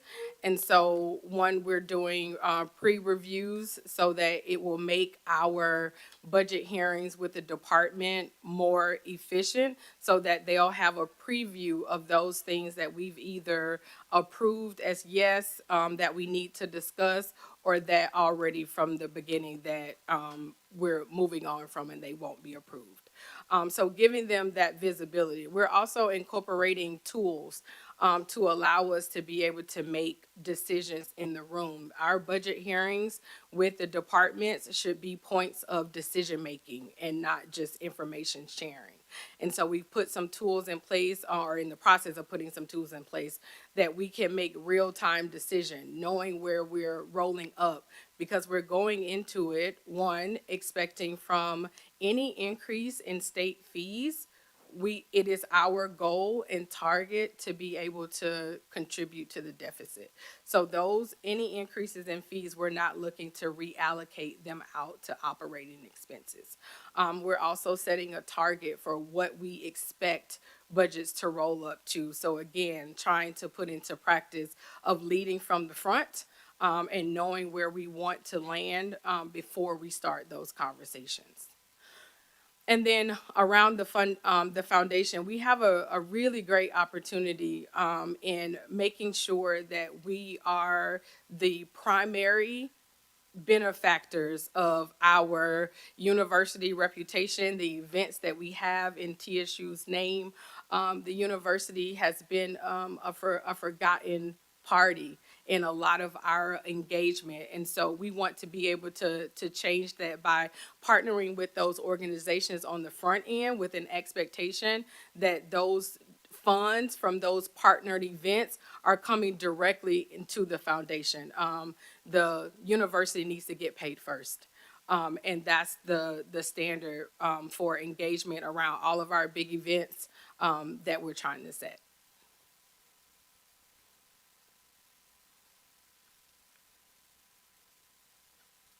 Oh, we have Trustee Qualls. So Trustee Qualls. one of the things that happens when we don't get a chance to do a lot of discussion and debate, but Dr. Young Siegler's question prompted something else for me to ask. if we're doing this March 9th, then there's likely not another opportunity to come before us. So I just want to ask a couple of questions now. With the 11 million or 10.9 million to fund the VSP, and she asked about the equitable nature of this, is there a target for um, reductions? A percentage? Um, no, I think I'm trying, so the way we looked at it is there's some eligibility, right? Certainly, certain faculty are eligible.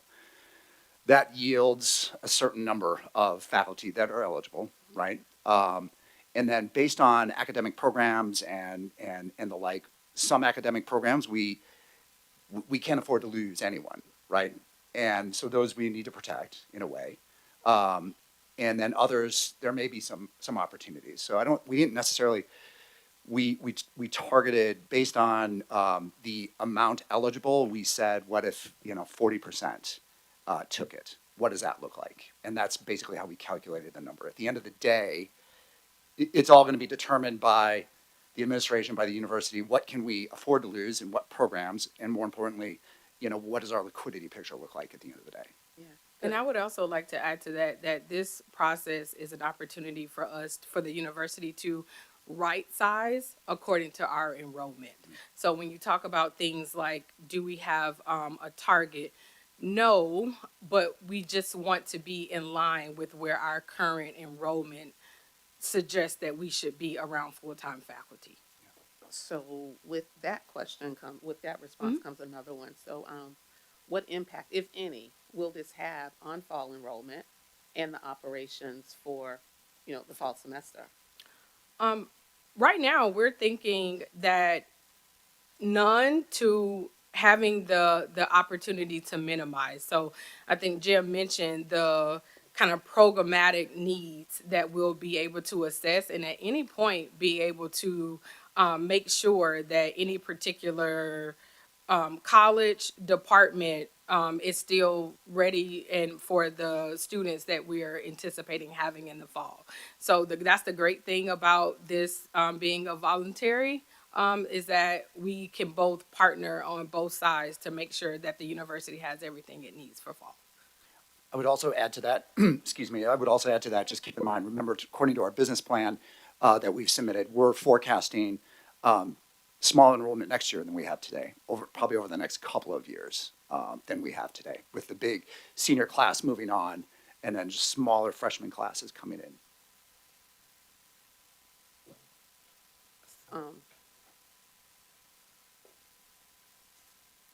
It's volunteer. Do you all have any contingency plans? So what if you don't have enough people? Have you thought through that part? If you don't have enough to voluntarily separate, then what happens to our liquidity? I mean, what happens to the number that we're trying to save, the cost saving measures? I think at that point we have to take a look at the next option, and that would be following the process pursuant to the faculty handbook, right? Those are really our two levers, our two options, right? Is a voluntary plan, and then there's another plan that we need right now to follow under the faculty handbook.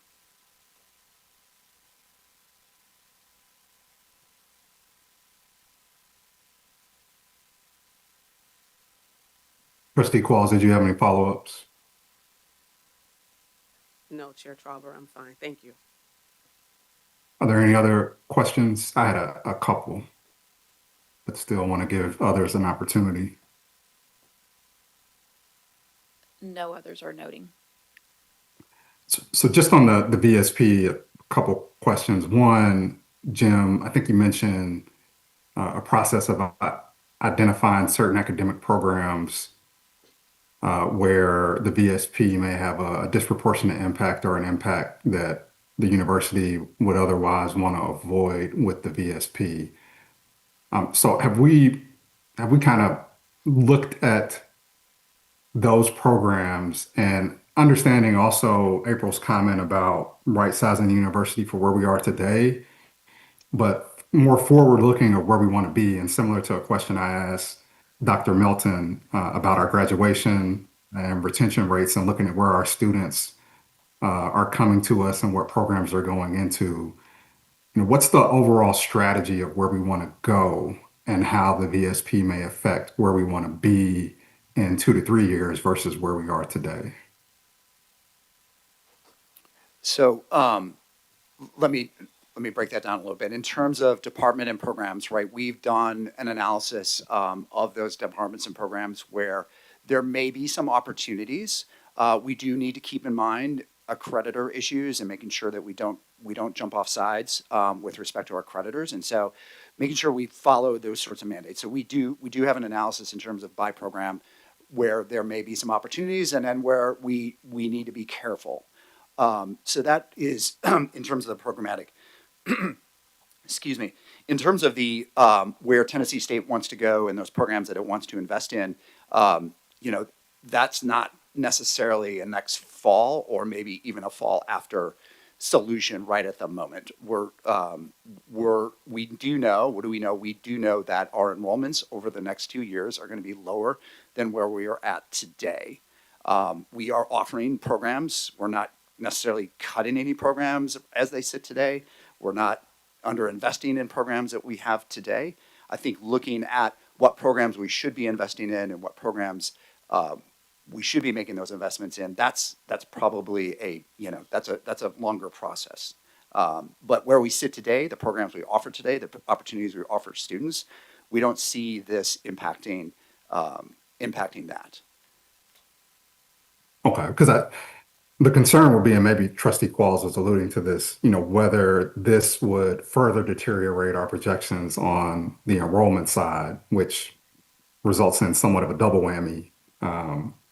If, this would create a situation where, enrollment is dropping further, therefore reducing our revenue projections, which puts us, maybe somewhat at a neutral position of, whatever financial benefit that the VSP would offer. And with that, on the financial benefit that the VSP may offer, could you just walk us through or maybe describe briefly how that was pressure tested, or how you're arriving at projections of what benefit this may provide to the structural operational deficits that we face?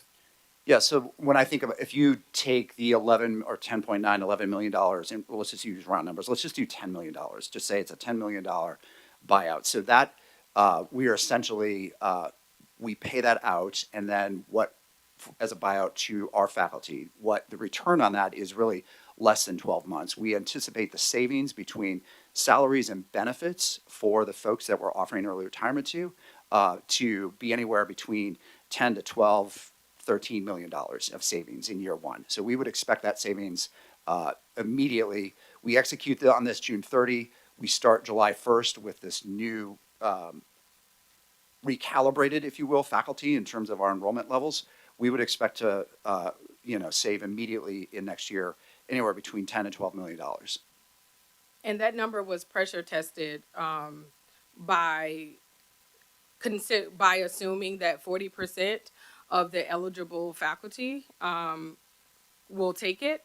And then that 40% assumption was based on conversations with multiple state institutions who have previously done buyouts in the past, to make sure that that was a reasonable number that we were using to base our assumption on.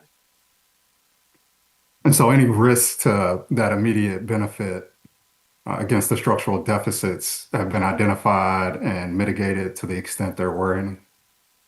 Yes. Okay.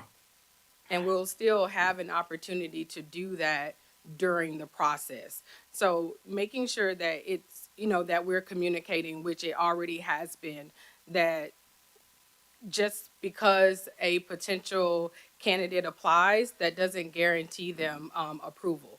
So that allows us flexibility to make sure that we're considering all things, those academic programmatic needs as well as our financial needs, to make sure that what is being delivered is what we need. Okay. And then with that, just one bit of caution, or it may already be on your radar, but one bit of caution or feedback, just with the program to make sure that all compliance, risks are considered and identified and making sure from an operational side, how this is implemented and how we carry forward the submittal process and then the decisioning process just meets, whatever applicable laws or regulations are in effect, and that we are prepared to meet those obligations from a compliance standpoint. Yes, we've had a team working on this for a couple months now between a cross-collateral team of academic affairs, legal, finance, HR, review. It's been a team that meets almost weekly to work through those issues and be prepared for when we roll this out. Good. So one more item, and then I'll move us along. And apologies, I can't keep up with Trustee Norfleet and how efficient his meeting was. Uh, so changing topics just a little bit, and this one's for Trustee April. Trauber, And I'm sorry to yes, interrupt you, sir. I just wanted to let you know that we had Trustee Chapman and Trustee Qualls also who had indicated a desire to speak. oh, okay. Well, I will defer to Mine's real one of them, short. whoever was first. Mine's real short. It's real short. Trustee Qualls? Just for clarity on the record, buyout versus early retirement. This is a buyout program. Yes, sorry. Yes, that's correct. Thank you for clarifying that. Just really quick, shifting to the 90-day liquidity, just really quick question. We do know that, people are a major expense, but have you identified any other major drains that where we need to stop some bleeding? What else is eating up the liquidity? Necessarily answer that today, but just really thinking holistically around the VSP program and what else can we do to stop the bleeding? Where else are we spending too much money that could be unnecessary? Yeah, I would say my first answer to that is the budget process that that CFO Robinson is about to go down in terms of almost a zero-based budgeting in terms of here are all the positions, here are all the costs associated with this department, and truly looking at what is needed. And I would expect through that process, that will drive some of those savings. And those were the only questions, sir. Okay. And on that one, I would also hope as our new controller is getting up to speed, and I think she may be under 90 days with this, so I know it's a whirlwind for her, much as it is for April, that there are probably some improvements on the control side that could help us from stopping the bleeding. And then ultimately, long term, I think, what helps us stop the bleeding is, a dose of medicine. And I think that medicine is really, the revenue drivers and making sure that we are leveraging and optimizing everything on the revenue side and making sure we can put investments on the revenue side so we don't have to make tough decisions. But with that said, just one follow up back to the 180-day plan that you presented, April, and just want you to think about, or if you have any thoughts on it now, whether you've identified any things or matters, considerations that you may bring before the board to assist with that 180-day plan.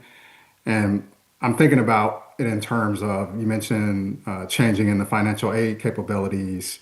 Is there any effect, from that, whether it be budgeting or policies that need to be in place where the Board of Trustees can step in and offer some support as you're moving through your 180-day plan? Yes. Right off the top of my head, you mentioned policies, and that's definitely one of them.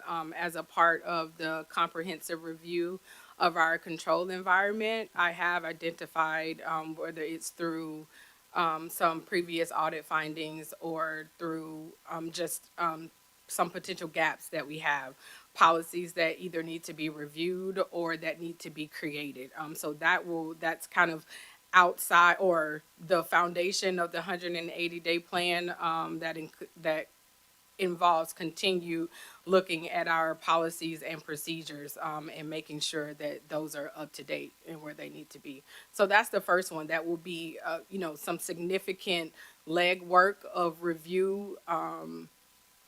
That's probably the biggest one that I can think of. Okay, thank you.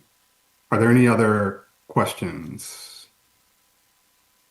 I'm just going to add a couple things, Charles, if that's okay. And part of Yeah, that's a go ahead. response to the what Trustee Chapman said. This is a 5-year turnaround plan. It's our goal to exit this in 2.5 years. You cannot cut yourself to prosperity on expenses only. We really have to put everything on the table as it relates to revenue and cutting expenses. That brings in everything into consideration, from monetizing our assets to ensuring that the relationships that we have with people who represent Tennessee State in the community, but in some cases, we need to redo the alumni giving model, because it's creating an opportunity to get better at bringing more money into the university that's currently sitting in banks outside of the foundation. There's a lot of opportunities around our trademark to ensure that we're being reimbursed or receiving that opportunity. I think one of the things that we're going to come to today is monetizing a relationship with the YMCA downtown to bring parking revenue in. So we have to really be very diligent about both of those things. If we can do both of those things over the next 2.5 years, I think we can speed this process up a little bit. But it's going to require transformational change, which, as you know, is the hardest thing to do, especially when people have been used to doing the same thing over and over again. But put them all together, I'd add that the key to that is resources. Uh, we got resources in place now, so we should be able to begin to accelerate. One thing I'm asking from the cabinet is we're going to get very narrow so that we can resolve and clean up some of the things that have been somewhat inefficient for a long time at Tennessee State University. So with that one, we're going to have April focus solely on cleaning up the audit items that we're talking about, the procedures that need to be in place that we've been talking about for a long time that haven't happened. We now have Jerome, who we hired as the IT. As you know, he was a partner with Deloitte and chief technology officer. Now we have him taking on more responsibility as the chief operating officer.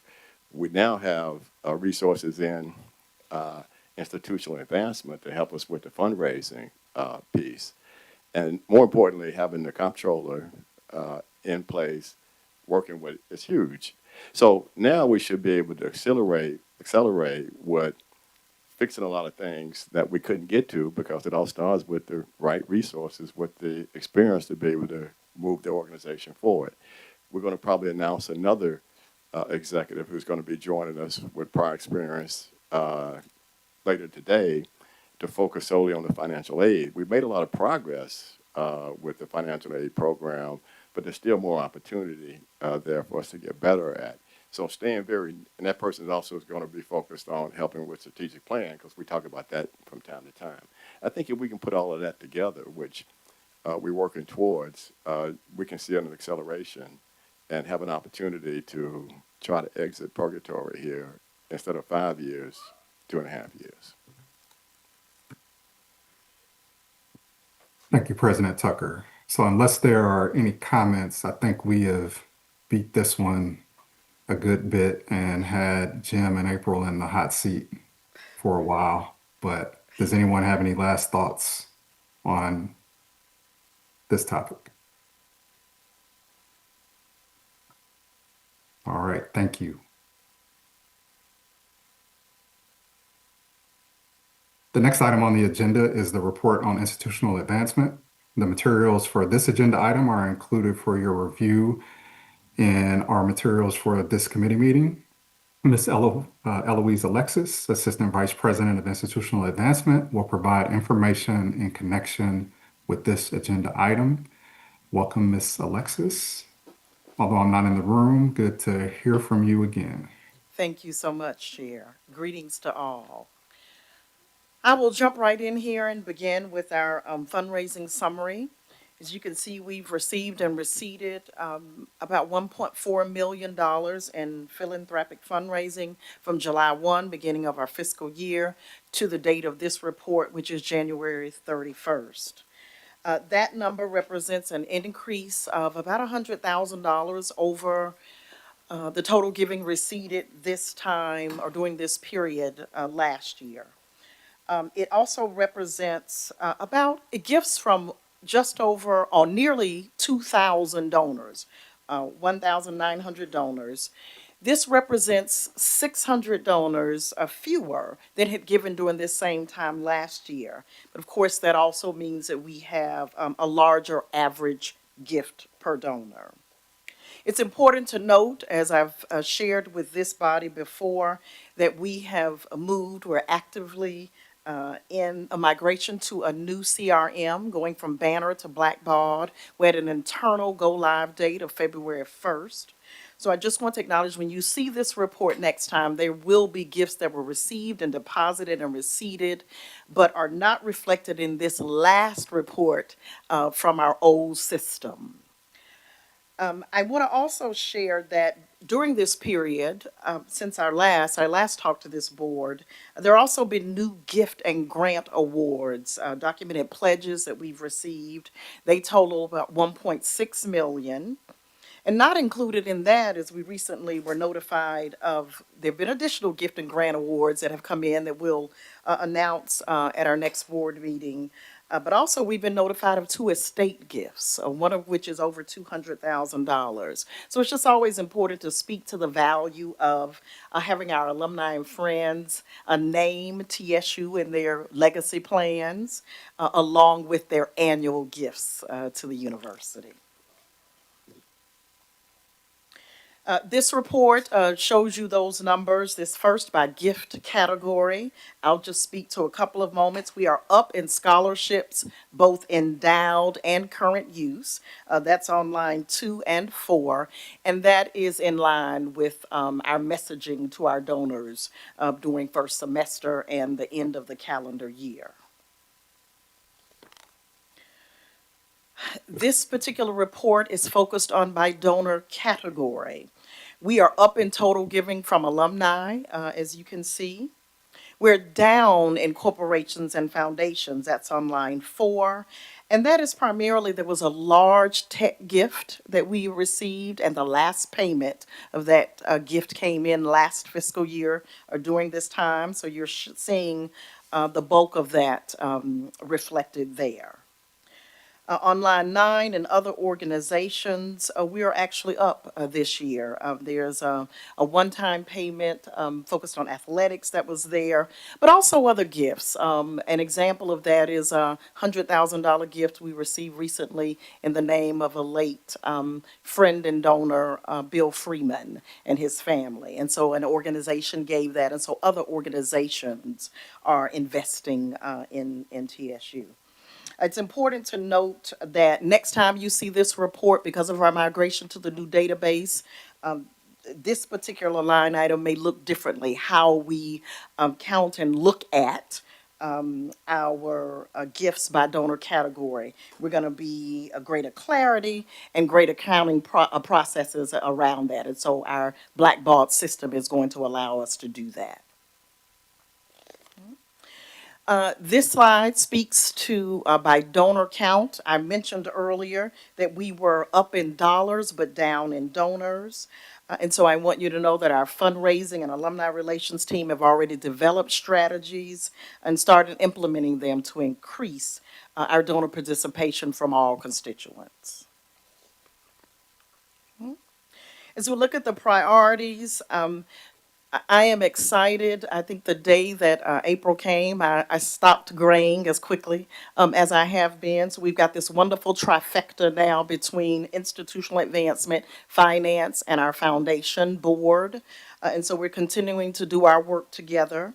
The CRM migration is going to make giving and reporting easier. There'll be self-service. We've talked about elements of that where donors can go look at their own scholarship accounts, where donors can look at their own giving history and determine what that next gift may be. So you heard us say internally, we've gone live with that. We look forward to in April. We'll be in March doing some piloting with some of our core constituents around that, and to going live soon externally with those moments. We continue our partnerships with the National Alumni Association. We've been in Birmingham, Alabama, talked with Murfreesboro. We've talked to our affinity chapters, both in person and virtually.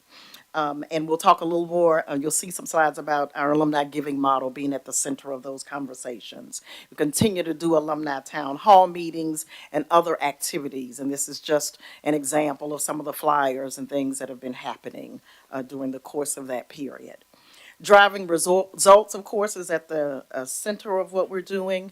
At the top of the list, I had talked with this group before about how we were reestablishing our electronic funds transfer and payroll deduction capabilities. We have the internal stop gaps have been identified and addressed. What we are working on, or what remains, is individual outreach to those donors to ask them to reinstate, and sharing with them what happened in the process. With EFT, and let me level set, there were about 150 people impacted by the gap in our stop in electronic funds transfer and payroll deductions. And with our EFT, about half of those have agreed to reestablish those. The others, we are looking for contact information for and continuing to do external outreach. And we will be doing the same. Our payroll deduction, of course, is internal, our faculty and staff. And so doing individual outreach to let people know what happened, how we fixed it, and to ask them to reinstate those dollars. We know this is going to be important because recurring gifts are going to be important as we move forward. People can set it and forget it, I like to say. So we want to make sure those processes where you can set up recurring gifts is in place, and we're able to continue that within integrity. We also continue to pursue gifts and grants externally, partnering with Title III and others to make sure that we bring in other technology that will help us move forward. A grants database, prospect research information, LinkedIn Navigator, which is going to help alumni be aligned with their companies. If they have a matching gift opportunity, we can be more intentional about asking them. So that kind of technology out there. And we will our integrated master calendar is in play. Our targeted fundraising appeals, you'll see a little bit about that. We've been generating tax statements in partnership with our foundation partners. And so those over 4,000 tax letters were sent out. They were mailed. We're also emailing that and responding to those tax letters that have needed adjustment. So we're in the process of that work. I think we can go forward. Here's some examples. We also this year, in addition to just electronic appeals, we put something in print to about 11,000 people. Many thanked us because there were those who said, I don't make a gift until I see something tangible. And there are also those who still write checks and send them. And so we have had a great response from this. It has also allowed us to cleanse our data. And so we know when we get those returns, some addresses we get, others we know we can code so that we don't send in next mailings and that we look for new information. We also have focused on estate and planned giving. And so an actual brochure was both mailed and emailed to the classes of 1946 to 1985 and those who've made gifts of $5,000 or more. So being intentional, again, about having individuals put the university in their estate plans. We are focused, and you've heard April, the president, and others talk about changing the alumni giving model. It remains a priority among our strategies to increase alumni participation in giving. As we met and listened, we've been doing that listening session that we talked about, or that those listening sessions that we've been talking about, and it became apparent in some of those conversations that some were hearing that the new alumni giving model was about the dismantling of the association in general and chapters in particular, and that was not the intended message. And so we have put out information here and really stepped back to look at what the guiding principles are in this conversation. And they're about eliminating dues. It's about all aligning under a single 501c3 instead of the multiple ones that are out now. and really centralizing the collection and stewardship of funds. As you heard April say, that all funds at the university is paid first, right? And so that all funds that are being raised and received in the name of TSU reside in the foundation. We know that this will allow us to remain in good standing with our federal and state guidelines around fundraising, but also that we can validate scholarship information. So money is being received for scholarships can be awarded to those students who are actually eligible to receive them. Our steering committee is now in place, and so we're not doing this work in a vacuum. So a steering committee exists comprised of university, National Alumni Association, and foundation leaders. They will be focused on partnering with our task force to make sure that those recommendations that come forward are recommendations that we can support through risk management, that the resources are in place, that we've thought about accountability. Here is a list of those who have been appointed to the steering committee. You see the university representatives, those appointed by the president of the national, as well as those appointed by the chair of the foundation board. Our task force has begun their work. They are collecting data. They are doing the research to answer the questions around what it would look like for us to do the priorities that you heard earlier. And so we have regional and chapter leaders who are doing that work. And that list is here. These individuals volunteered in one of the first town hall meetings or conversations that the president had with our leaders. And so we have conducted our kickoff meetings in January with our steering committee and our task force. We'll meet again next week. And again, we are framing the question, stepping back from what some of the concerns and challenges and even myths that are out there, and asking ourselves what is required to remove the dues, what is required to consolidate under single 501c3, what is required to direct all funds raised in the name of TSU to the foundation, and what is required for alumni engagement to be aligned between our external partners and the university. And so our groups have been organized into two subcommittees, and their work streams are focused on, given our current structure, given our current financials, given our current programs and communications, what does this look like? And so the national is doing this work, and the IAN Foundation representatives are doing our due diligence as well to determine what is required to change the alumni giving model.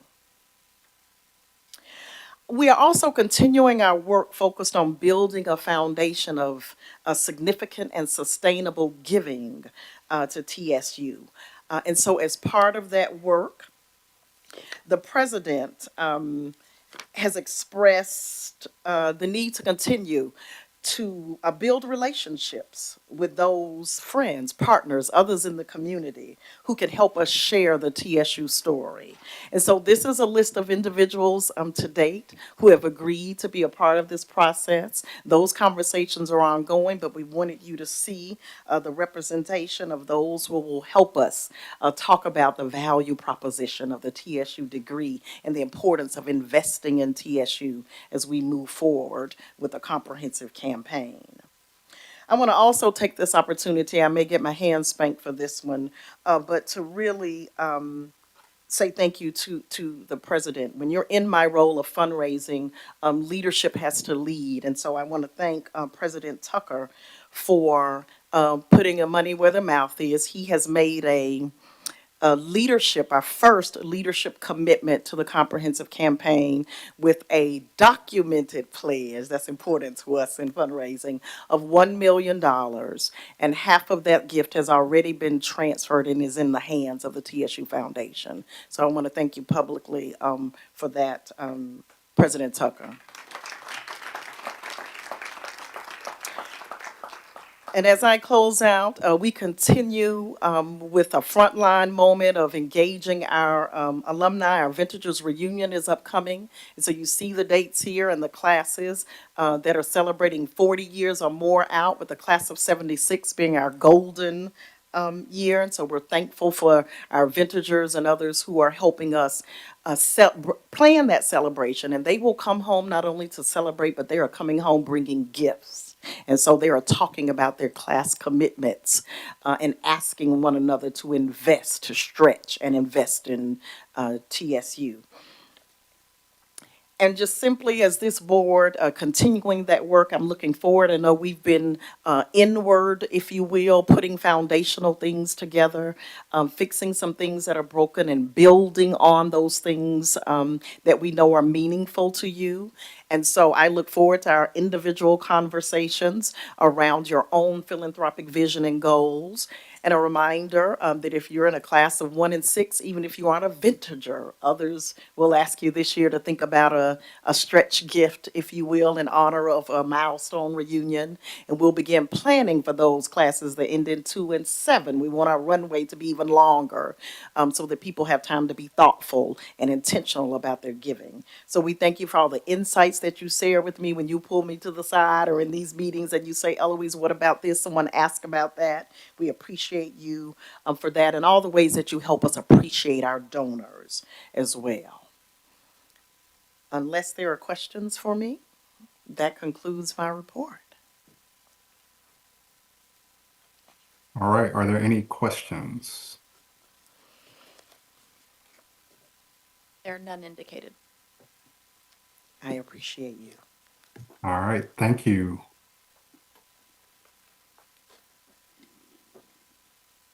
All right, at this time, the next item on our agenda is the YMCA parking transaction. But I understand, and I'm not in the room, so I can't see everyone's face. If someone has a motion or a need for a recess, then I think the committee can entertain that. So is there a motion to recess for the 30 minutes for lunch from someone from the finance committee? So moved. Is there a second? Second. Trustee, Chair Winton? Yes. Trustee Trauber? Yes, Trustee Norfleet? Yes. Trustee Towns? Yes. Okay, we'll go into recess. We'll be back at 12:15. thank you.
Okay.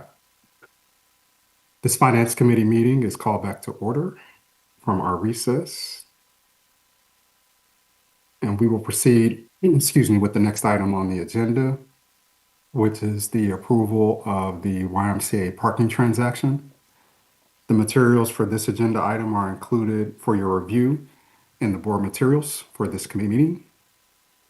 I believe, will you be presenting this, Secretary Brown? We'll actually have Will Radford presenting in the place of Jerome Oglesby. Okay. Will Radford will be providing information in connection with this agenda item. Good afternoon. Will Radford, Assistant Vice President, Campus Planning, Design, and Construction. Thank you, Board Chair. Thank you, Board of Trustees, for the opportunity to present this item. The approval of the YMCA parking lease is a two-part item. It's designed to leverage the existing parking space at Avon Williams campus, a total of 352 parking spaces, and 100 of those would be in this action permitted as a lease and or a license agreement with our next door neighbor, the YMCA of Middle Tennessee. There are a couple items here in the executive overview that I'd like to review for your knowledge. One being the rate. Those 100 spaces would be a rate of $231 per space per month. Those 100 spaces are the northeast corner of the parking lot closest to YMCA. That creates an annual revenue of just over $277,000 per year. This is new undesignated revenue for Tennessee State University. The initial term is a one-year term with a one-year renewal, so up to 2 years for a total contract value of $554,400.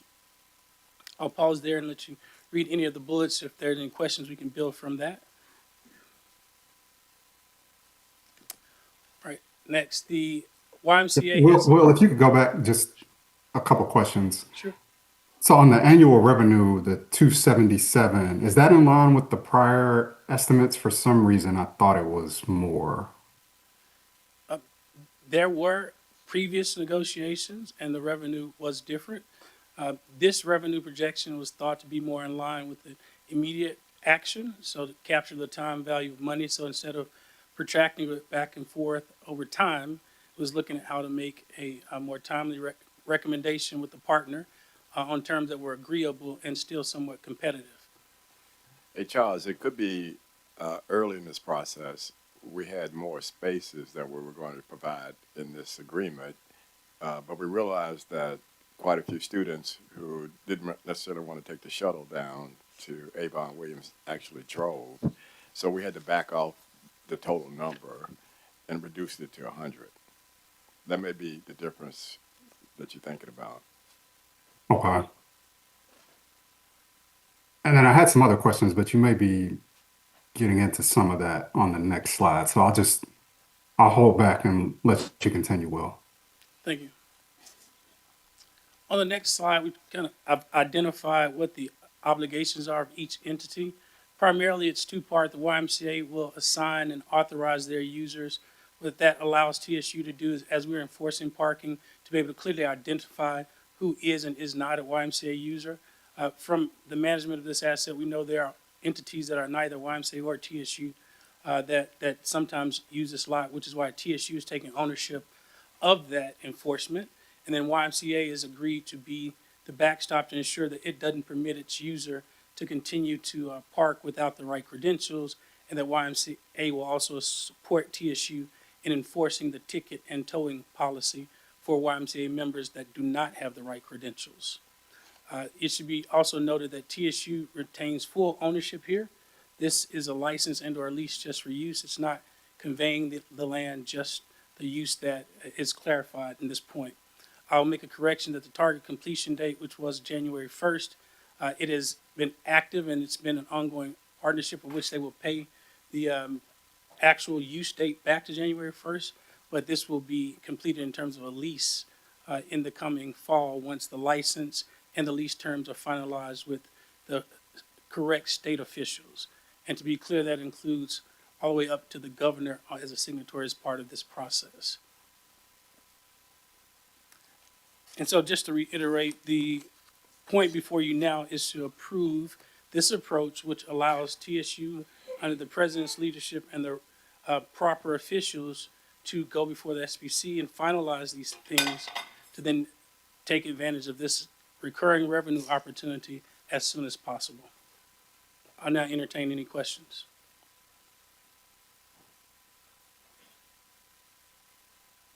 All right, I have a couple of questions, but as always, I'll defer to others if they have questions.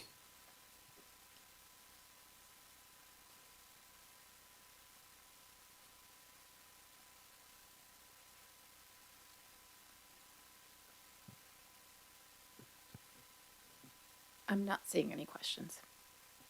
All right. And Will, on the prior slide, you mentioned about the opportunity for the renewal. Just to clarify, that would be the YMCA having the unilateral right to renew? Is that correct? I think both entities have a right after the 2 year. They have a right after the year one, but after year two, TSU could look elsewhere. But in year two, after year one, only the YMCA would have the right. Correct. Okay. And would there be, or will there be, or has there been contemplated any termination right that we would have during that 1 year term?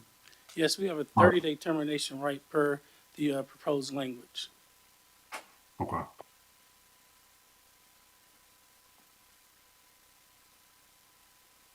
And then on the next slide, you mentioned this, I think it was a $14,000 estimated cost. Is that the only cost that we're projecting that we would incur? That is correct. That's the cost for striping and to create a walkway immediately adjacent to the building. Okay. And I think President Tucker alluded to this earlier with the reduction in the number of spaces being offered based on some new information the university came across as they were looking at this. Are there any other things that you may need to consider as you're approaching this, or changes in use or condition of the parking areas? Just throwing out different things just to see that, we have taken a thoughtful approach on this process. Yes, we're going to put a dedicated parking person there to keep control of everything. But I do think we have some work to do around events that are outside of the instructional that we do there at that campus, such as individuals who want to rent the building. And then sometimes what we're seeing now that we got to work through is that they sort of show up, and I'll pick on the, no pun intended, with the National Alumni Chapter. If they having their meeting right when we're in that position where students are transitioning in and out, then that takes some additional spaces. So what we're going to have to also do, and I know Jerome is working on it, is working with the facilities person downtown to ensure that we don't overcommit certain events that could take additional parking, when in some cases those events could be done at the main campus. So we have a few things that we got to work through to ensure that we balance the occupancy around with the needs of the students and staff.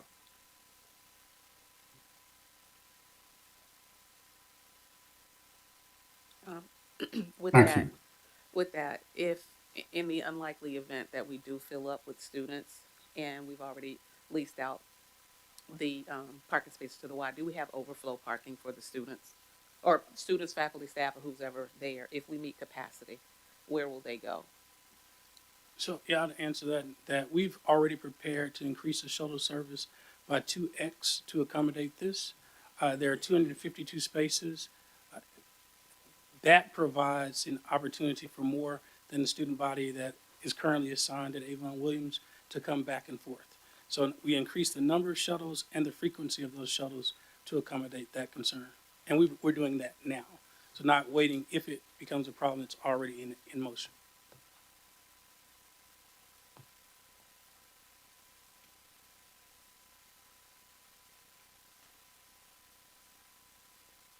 There's, we have Trustee Smith Knight. Yep, Trustee Smith Knight. Not a question, but I'm hearing bits and pieces about costs. I guess at some point once it gets executed, we'll hear what the total costs really are, right? And my question is, are they I guess the fee that they're charging us, are they reimbursing us for our initial capital outlay for this, even though it's small? I know. Or are we just supposed to deduct that from the revenue? It's my understanding of the terms that we are paying the $14,000 outright in exchange for this partnership, ultimately protecting the TSU students. So it's our effort to separate and designate what makes it possible for our students and staff to use it without any frustration. So we accepted that cost, which is the total of about 60% of 1 month's revenue, and then we also have the cost of the attendant that is there, but it is far exceeded by the new revenue source that we will have. Are those separation costs just a one-timer?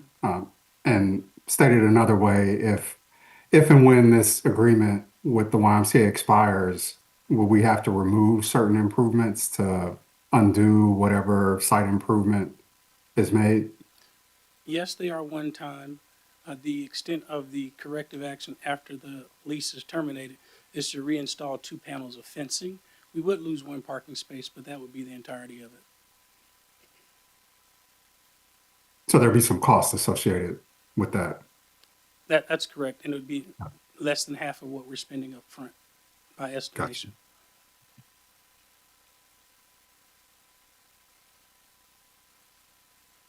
Any other thoughts or questions?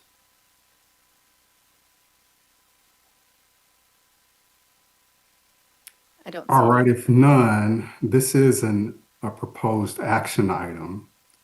And believe the action item is to recommend the adoption of a resolution that is contained in our materials. So the motion, I believe, would be to recommend to the full board the adoption of the resolution as contained in the materials, if anyone is so inclined to make that motion. Chair Trauber, so moved. Is there Second. a second? Oh, I heard a second. Yes, sir. Secretary Brown, will you call the roll? Chair Winton, Yes. Trustee Trauber, Yes.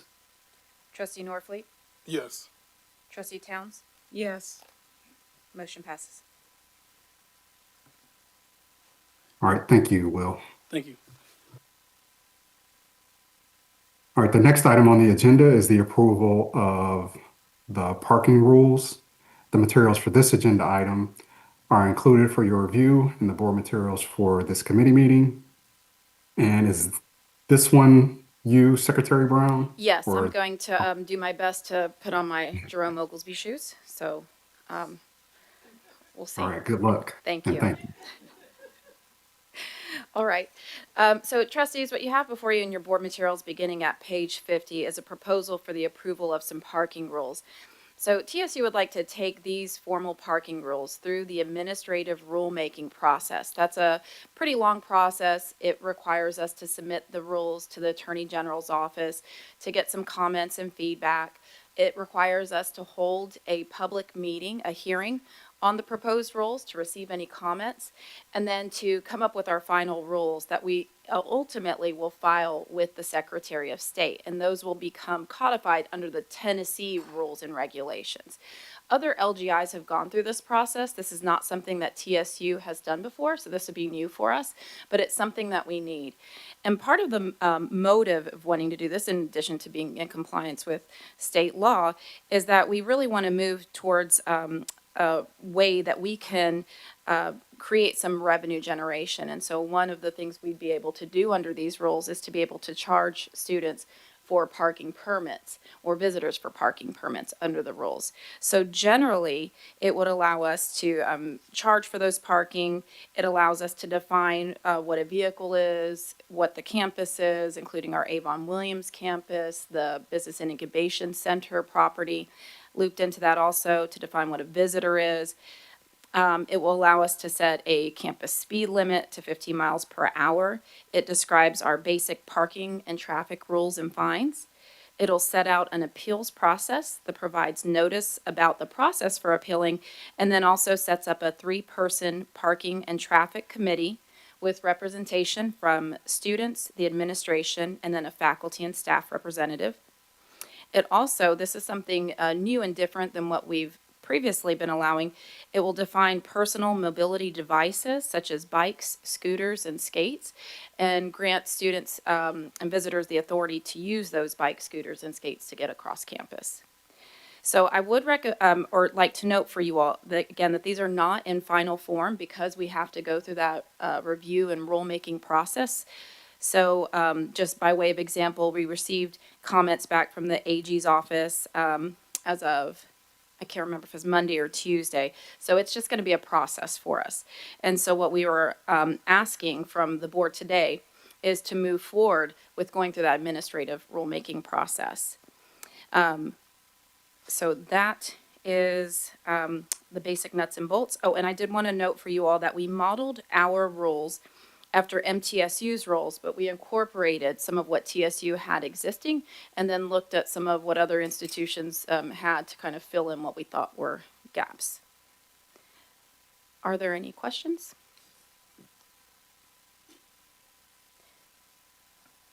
Yes, Secretary Brown. So with the action that we're being asked to do, if we move forward with approving the rulemaking process, and then that process occurs and there are rules made, do those have to come back for approval? Or as approving the rulemaking process, are we authorizing that whatever comes from that process is then deemed to be the rules that are in place? So I anticipate that we will bring this back to the board because I do anticipate we're going to have some changes to them and would bring them back to the board for consideration. Okay, thanks for the clarification. Any other thoughts or questions? Excuse me, I just have one. So Secretary Brown, help me understand the reasoning for this. Is this because it's standard across universities or LGIs, or is it to put us in a position to potentially generate revenues from parking? Just the why. Yeah, so Tennessee law requires that if we have anything that affects the private rights and privileges of the public, that we have to go through this administrative rulemaking process. So some of the other types of rules that other institutions have put in place are student conduct rules. They've gone through that administrative rulemaking process, academic misconduct rules, residential life and housing rules, Title IX compliance rules. So there's a variety of different rules, and we really need to be moving in that direction speedily. And so this is our first rule that we want to get on the books. And then we fully plan to bring to you very soon, hopefully at the May meeting, the student conduct rules that we'd like this board to review. And that will, again, allow us to come into compliance with Tennessee state law, make sure that we're going through the formal administrative rulemaking process. For any proposed rules, we just want to make sure that we are in compliance with the state rulemaking process. Yes. And then that gives us the framework to implement certain things. That's correct. My belief, of course, I wasn't here in the past when the rules were put up that we currently have. They're called rules, they're on our website, but they did not go through an administrative rulemaking process. I can't speak to what the background was and why that decision was made, but this is the direction that we need to go now. Thank you.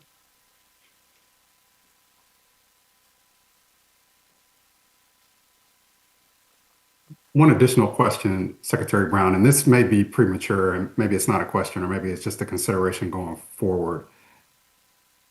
Has there been any thought given to how the rules will be published to users of the parking areas? Yes, sir. Under our rules, we state that we will publish it on our website. So that is the place where we will publish our parking rules, and then it will also be put into the official, by virtue of that process of going through the Secretary of State, they will be published with the other Tennessee state rules and regulations. So it will actually be written into the Tennessee rules and regs. And then, for example, with the YMCA, they would be directed to our website so they would understand the parking rules as it will relate to any agreement we enter into with them. Yes, sir. The lease Yeah. agreement says that we will provide them with any rules and that they will agree to abide by them. All right, sounds good. Any other questions or thoughts?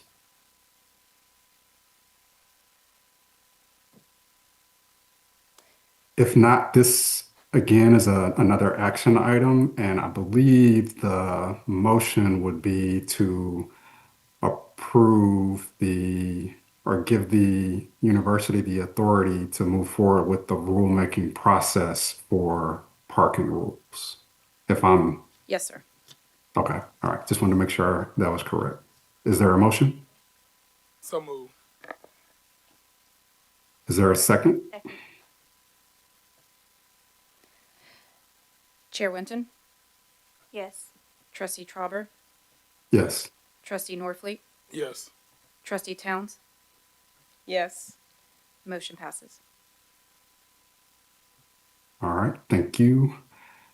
The next item on the agenda is the approval of the debt management policy. The materials for this agenda item are included for your review and our materials for this meeting. We will have Ms. April Robinson join us again to provide information in connection with this agenda item.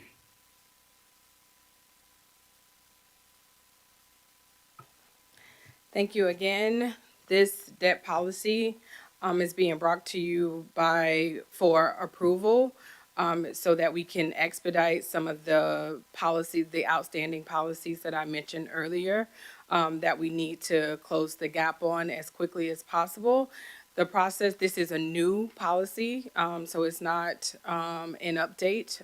The university currently doesn't have one, and we looked at 4 universities in the state, and then it's the closest model to Austin P. We wanted to make sure that it was the closest modeled after a fellow locally governed institution. So this policy, in a nutshell, basically authorizes the board to allow the university with their approval to borrow money from the state bond authority. Any questions or discussion? I have a few questions, but again, Yes. deferring to anyone else in the room. Are there any limits to the borrowing? That would be, we'll do the approval, but once the administrative side, are there any limits that are placed on your ability to borrow without board approval? Or with this approval, does that basically give carte blanche? So, good question. No, the university cannot borrow without the board's approval. And then secondly, once an approval is granted, there is included in the policy a debt capacity limit that's based on a formula that's expressed in the policy to basically limit our exposure.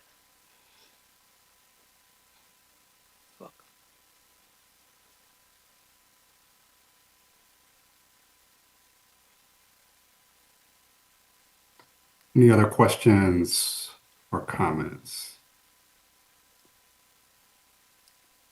There's nobody indicating. Okay. So similar to what I asked about the parking with this policy, and I guess policies in general, how are these policies maintained at the university to ensure compliance? You know, one, where would it be published? How easily identifiable would it be? And then also, what steps will be put in place from a compliance standpoint to ensure that we comply or that the university is complying with the policy? Good question. So I think I'll start back and work my way forward. So because this policy is one that's in conjunction with another state entity, the policy is published on their site as well because it deals with the bond authorities authority in order to issue us money. as well. And so as far as being compliant and making sure that we're governing ourselves according to the policy, I think the board, since it has the final authority, is the university's authority on us being able to borrow money. So in the policy, section 4.0 sets out the procedures of identifying projects, including after they are identified in the approval.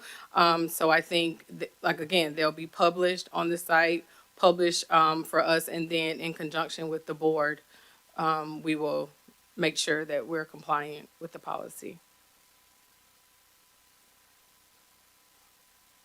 And then just a refresher for us, and I know this question may be difficult for you given you're just under 60 days, but then also from our standpoint, because we may not have all the historical information or context, but are you aware of current projects or equipment that are subject to debt service? I know debt service has come up a little bit in some of our budget conversations, but just want to make sure we're all level set on what current debt service or projects are out there.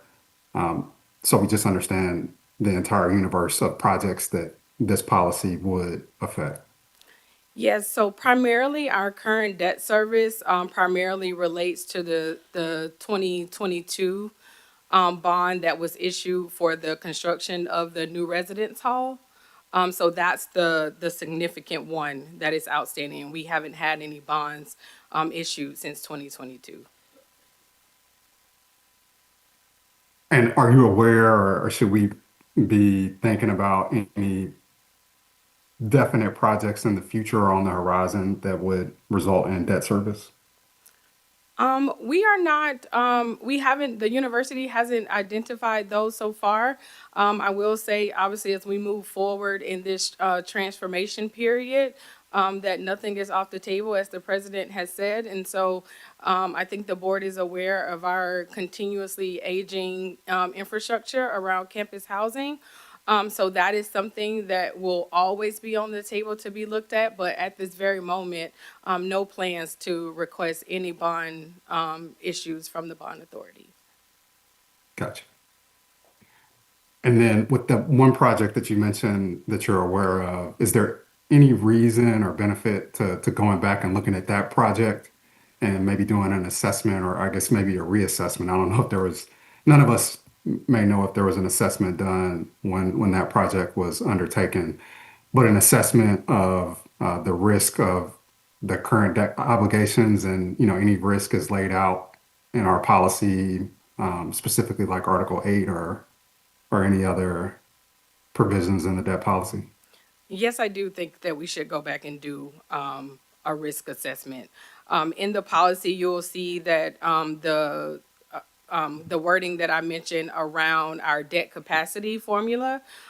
Jim and I spoke about this this week, that I do think we should absolutely make sure that, even though none of us were here, but again, going down the path of accountability, making sure that where we currently stand with our debt capacity ratio and assessment will be in line with the policy.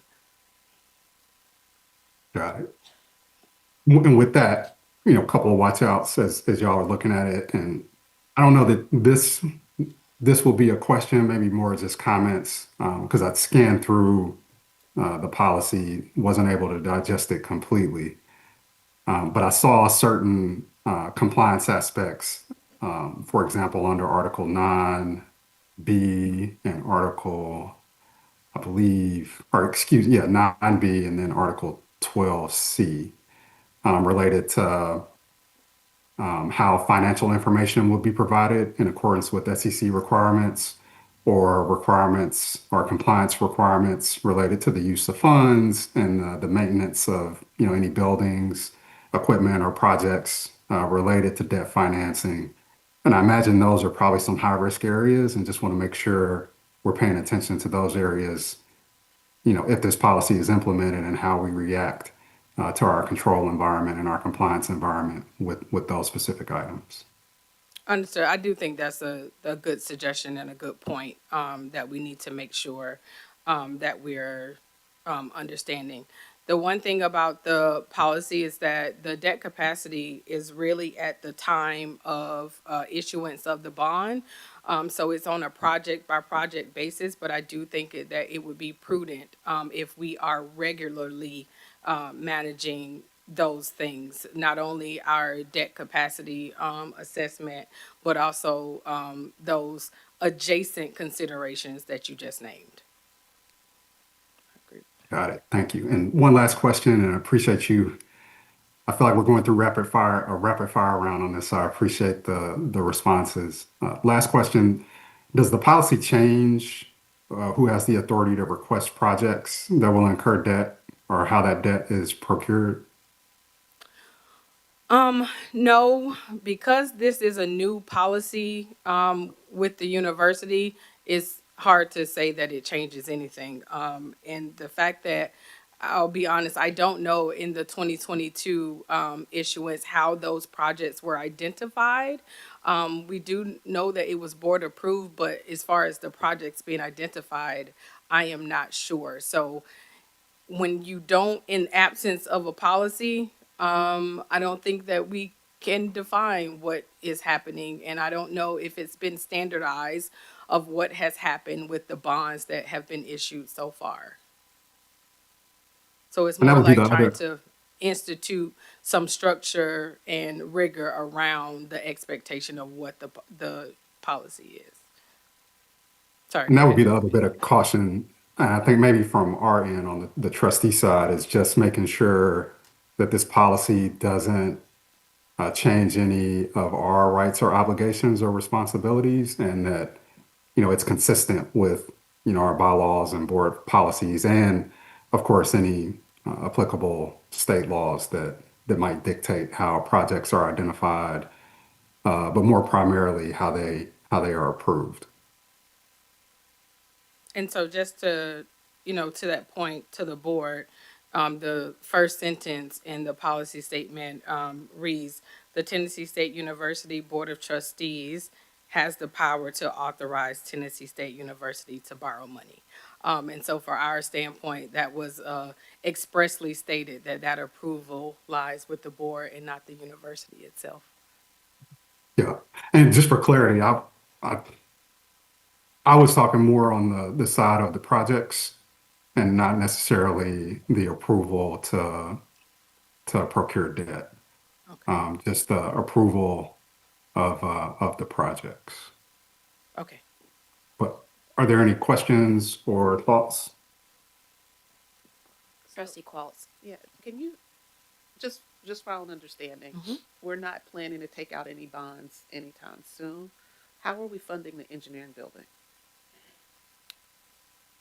Or does that require a bond, or? I think we did those through state funds, but the president will, That's correct. yes. So that funding was done by the state, and we just did our portion of that for that, which I think was about, where's Will at? I think it was about $6 million that we had to make a commitment to. But the rest of that was funded by the state, approved by the SBC a few months ago.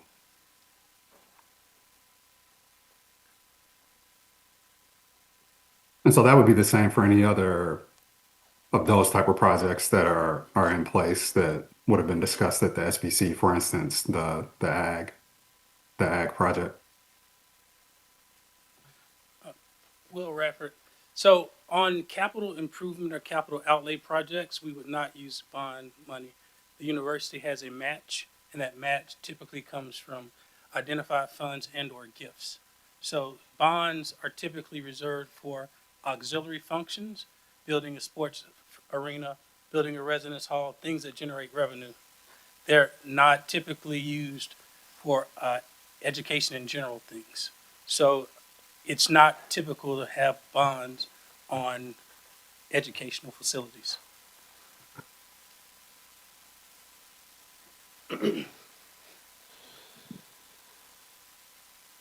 Thanks for the clarification. Are there other questions or comments?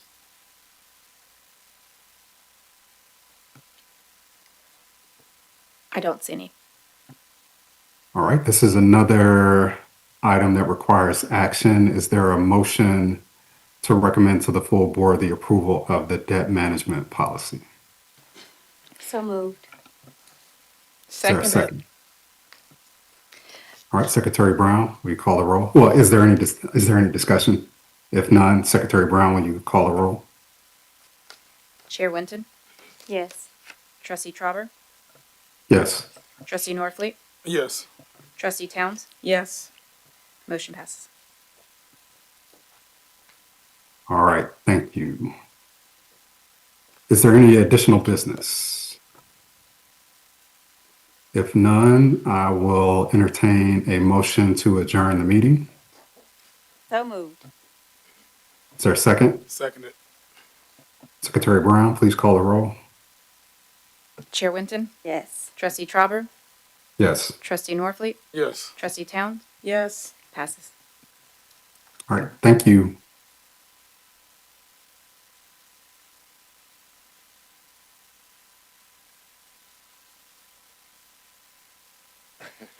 All right, good afternoon and welcome the February 20th, 2026 meeting of the Tennessee State University Board of Trustees is now called to order.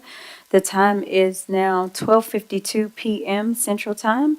At this time, we will need to call the roll. Board Secretary Brown, will you please call the roll? Chair Winton, Present. Trustee Trauber, I'm present and I'm alone. and Trustee Trauber, can you hear us from where you're participating? Yes, I can. Thank you. Trustee Chapman, Present. Trustee Smith Knight, Present. Trustee Norfleet, Present. Trustee Qualls, Present. Trustee Smith, Present. Trustee Towns, Here. Trustee Young Sigler, Present. Trustee Bruce. Present. We have a quorum. Thank you for that. I will, in the interest of keeping with Trustee Norfleet's direction of efficiency and effectiveness and moving in with expedition, we are going to move forward with the adoption of the meeting agenda as contained in the materials for the February 2026 meeting. Is there a motion to adopt the meeting agenda? So moved. Is there a second? Second. Is there any discussion? Hearing none, the question is on the motion to approve the agenda as contained in the board materials for the February 20th, 2026 meeting. All those in favor, please say yes. Yes. The motion is approved.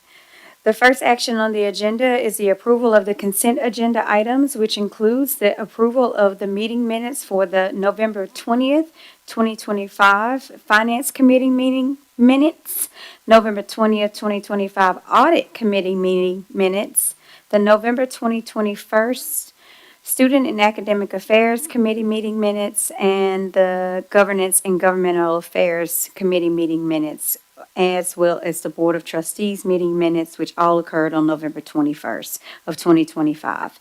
And the meetings are in the February 20th, 2026 board materials. Are there any changes to the minutes? Great. Is there a motion for the board to approve the meeting minutes and the consent agenda as contained in the board materials for the February 20th, 2026 board meeting? So moved. Is there a second? Second. Is there any discussion? Hearing none, the question is on the motion to approve the meeting minutes and the consent agenda as contained in the board materials for the February 2026 board meeting. All those in favor, please say yes. Yes.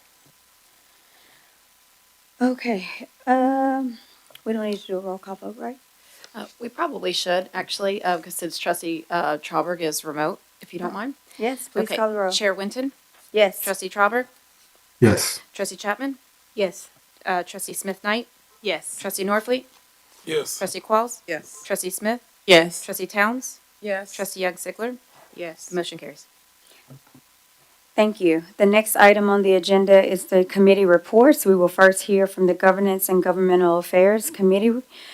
The chair recognizes the Governance and Governmental Affairs Committee Chair, Trustee Terica Smith, who will provide a report on the Governance and Government Affairs Committee meeting. Good afternoon. The Governance and Governmental Affairs Committee met yesterday, and we received a legislative update from Leah Dupree-Love. We also approved our committee minutes from the November 21st, 2025 meeting. She provided us, first she advised that our board was extended for a 3-year extension that was granted by the Senate. We are scheduled for a hearing on March the 9th in the House for that. She gave us a report on about 30 bills they are tracking that would impact higher ed and the board. She also wanted me to make note that the TSU students will be visiting the Capitol on February 25th to deliver gifts to legislators and to the TSU interns. And I guess as I close, I intend to hold this next committee meeting virtually for our May board meeting. The date and time will be communicated at that time. Chair Whitten, this concludes my report. Thank you. The next item on the agenda is the Finance Committee report. The chair recognizes the Finance Committee Chair, Trustee Charles Trauber, who will provide a report on the Finance Committee meeting. Thank you, Chair Winton. And I'm going to ask Secretary Brown to please keep me honest on everything for my committee reports and the items that will be up for approval. Yes, sir. Thank you. The Finance Committee met today and we received reports on a financial update, financial operations, and institutional advancement. We also took action upon several items, including approval of our November 20th, 2025 Finance Committee meeting minutes that were approved in the consent agenda items, and then also an agreement with the YMCA, approval of a rulemaking process for parking rules for the university, and then approval of a debt management policy. So I will take up each one of these in individual action. And first, we will look at the approval of the rulemaking process for the parking rules, excuse me. So we recommend to the full board for approval the rulemaking process for the parking rules, and then I move for approval of the rulemaking process for the parking rules for the university. Second. I will now call roll. Chair Winton, Yes. Trustee Trauber, Yes. Trustee Chapman, Yes. Trustee Smith Knight, Yes. Trustee Norfleet, Yes. Trustee Qualls, Yes. Trustee Smith, Yes. Trustee Towns, Yes. Trustee Young Sigler. Yes. The motion passes. All right, thank you. So next, the Finance Committee also met and recommends for approval a resolution to recommend the adoption of a parking transaction with the YMCA. I move for that resolution to be approved by the full board. Second. And I will call the roll now. Chair Winton, Yes. Trustee Trauber, Yes. Trustee Chapman, Yes. Trustee Smith Knight, Yes. Trustee Norfleet, Yes. Trustee Qualls, Yes. Trustee Smith, Yes. Trustee Towns, Yes. Trustee Young Sigler. Yes. The motion passes. And then the last item that the Finance Committee recommends for full board approval is the approval of the debt management policy. I move for approval of the debt management policy. Second. I will call the roll. Chair Winton, Yes. Trustee Trauber, Yes. Trustee Chapman, Yes. Trustee Smith. Oh, I'm sorry, Smith Knight, Yes. Trustee Norfleet, Yes. Trustee Qualls, Yes. Trustee Smith, Yes. Trustee Towns, Yes. Trustee Young Sigler. Yes. The motion passes. And I believe that concludes the Finance Committee report, but Secretary Brown, please let me know if I missed any items. Yeah, no, sir, you did a great job. All right, thank you. The next item on the agenda is the Audit Committee report. The chair recognizes the Audit Committee Chair, Trustee Damita Smith Knight, who will provide a report on the audit committee meeting. Thank you. The audit committee met yesterday to consider a couple of items and receive reports on a few items. The committee voted to recommend to the full board the approval of the November 11, 2025 meeting minutes, which were approved by the full board in the consent agenda items. The committee voted to recommend to the full board and the approval of the internal audit charter. And the committee reviewed a report on internal and external audits and the status of the audit plan.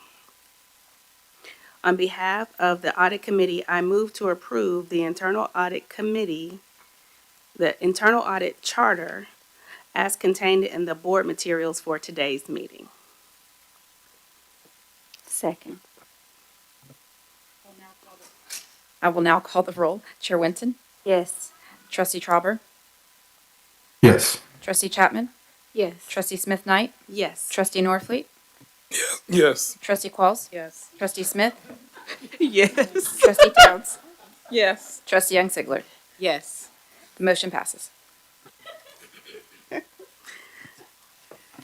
Thank you. The motion is approved. I just want to say thank you to Dr. Renee Forbes in her absence, as she is really working to ensure that the university's internal audit department is striving to meet the internal audit global standards. I want to thank the new CFO, April Robinson, for fielding all of our questions, as she's only been here less than 60 days, and we're really looking forward to the progress that she's going to make in this space. And this concludes the audit committee report. Thank you. Next, we will hear from the Student and Academic Affairs Committee report.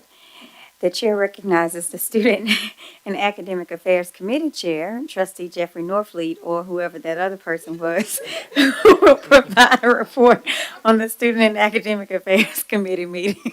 Thank you, Madam Chair. I'm back now. All right. The Student and Academic Affairs Committee met today to consider and act on a number of items and receive reports on a number of items. The committee voted to recommend to the full board the approval of the November 21st, 2025 meeting minutes, which were approved by the full board and consent agenda items. The committee also voted to recommend to the full board the approval of the academic programs and academic unit actions. And the committee also heard a report from Enrollment Management, Student Affairs, and Academic Affairs. On behalf of the committee, the Student and Academic Affairs Committee, I move to approve the academic actions for academic programs and academic units as outlined in Table 1 is contained in the board materials for the Board of Trustees February 2026 meeting. The proper officers of the university are authorized to take other actions as may be necessary and deemed appropriate and work with the Tennessee Education Commission and the Southern Association of Colleges and Schools to implement these academic actions for academic programs and academic units. Trustee Norfleet, I did want to note for the record that's the table with the correction to item number 4. In the name of the program being awarded, it's going to be the PhD in Food, Agricultural, and Environmental Sciences. Thank you for your note. Is there a second? Second. Any discussion? Hearing none, the question is on the motion to approve those academic actions that I just spoke about with the modification given by Secretary Brown is contained in the board materials for today's meeting. Secretary, please call the roll. Chair Winton, Yes. Trustee Trauber, Yes. Trustee Chapman, Yes. Trustee Smith Knight, Yes. Trustee Norfleet, Yes. Trustee Qualls, Yes. Trustee Smith, Yes. Trustee Towns, Yes. Trustee Young Sigler. Yes. The motion passes. Thank you for this opportunity. I just need to also make a note that Student Academic Affairs will meet virtually for the next meeting in May. The date will be forthcoming. And I want to thank the Student Academic Affairs Committee's staff members for their work and their teams for their work as well. Thank you. Thank you. The next item on the agenda is the President's report. The chair recognizes President Tucker, who will provide a report on this agenda item. Thank you, and I'm going to try to keep it very short.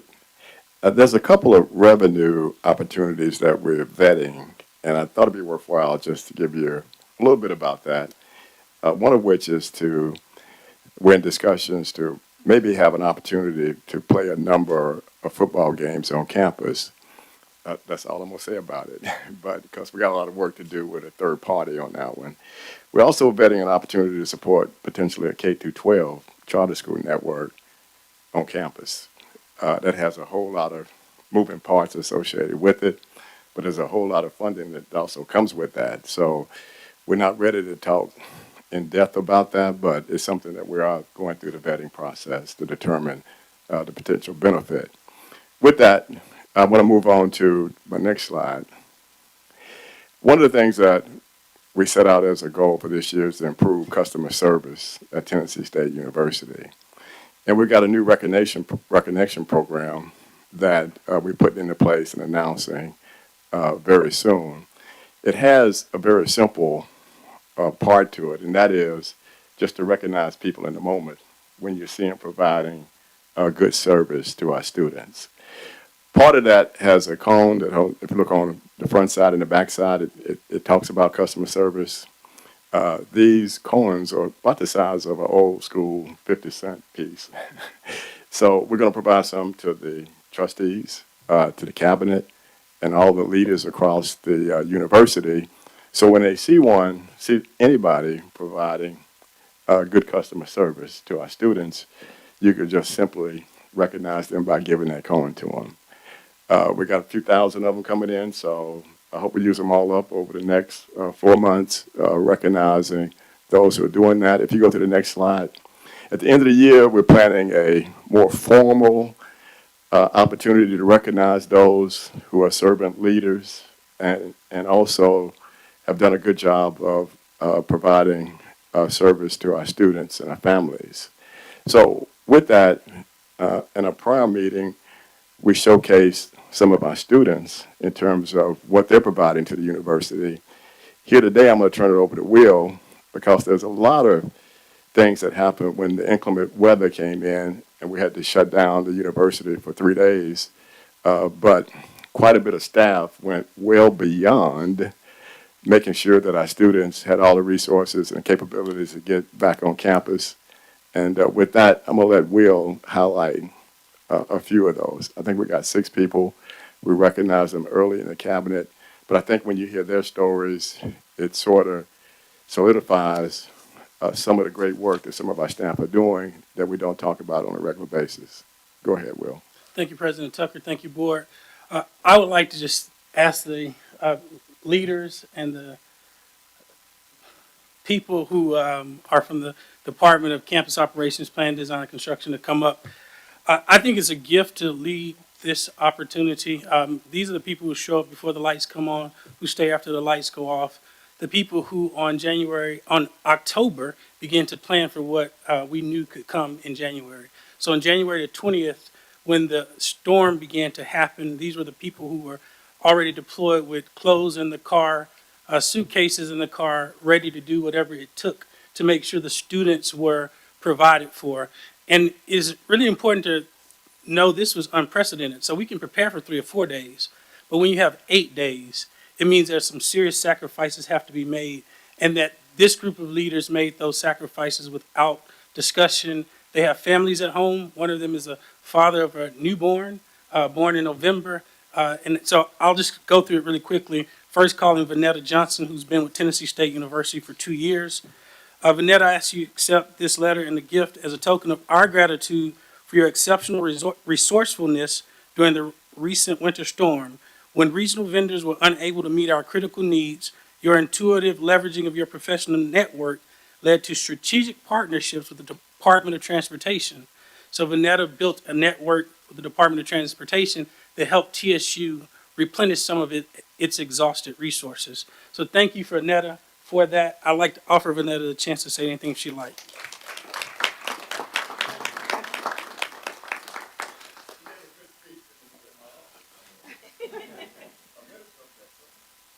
Please, please, please.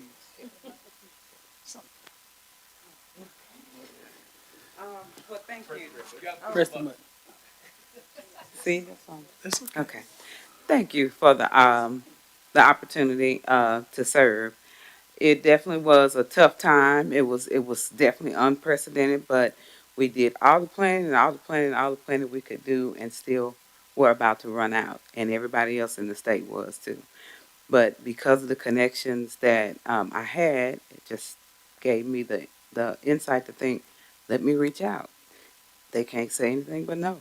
So that's what I did, and was able to make a connection that provided significant cost savings, and also provided us in clutch what we needed to make sure that the grounds were taken care of here at TSU. So thank you. Thank you so much, Vanetta. The next person is Veronica Jones. So Veronica has been with TSU for 30 years. She is one of the strongest fiscal analysts on campus, and her resourcefulness cannot be matched. So Vanetta gave us the introduction. Veronica expanded the introduction. So the salt is a commodity in the storm. We had 7 pallets. Well, we had 14 pallets, 700 bags, thought to be enough. We ran out in 3 days.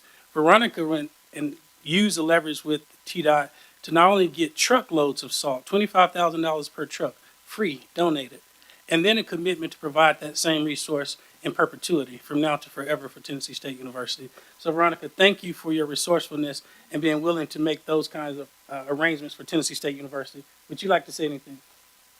No, but I'm sure you want me to say Yeah, something. absolutely. Hello, everyone. I would just like to say that it is an honor and a privilege to work with the team that I have. And I was a little nervous when I was reaching out to TDOT because it's the university is moving forward and we're changing the face. And when I reached out to the young man, I explained our situation. And the first thing that he said was, not a problem. I am more than willing and welcome to a partnership with Tennessee State University.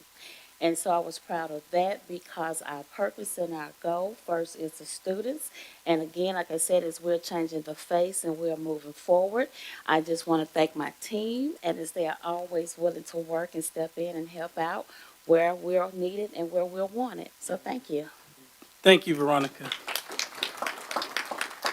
Next is Carson Wolf. Carson is the sole person who stayed overnight. It was really important. And you'll hear it later about, just briefly, we had out-of-state resources deployed to Nashville as a part of our preparation. That was really important because no one in Nashville had some of the things we needed. Carson was the person who stayed in the warehouse, not spend the night in the warehouse, who stayed to open the warehouse and ensure that they could get the generators in, prepare them in the inside before taking them out in the cold. And so we thank Carson for his 8 years of service to TSU, but also his sacrifice of staying overnight away from his family during some of those 8 days. Thank you, Carson. Would you like to say anything?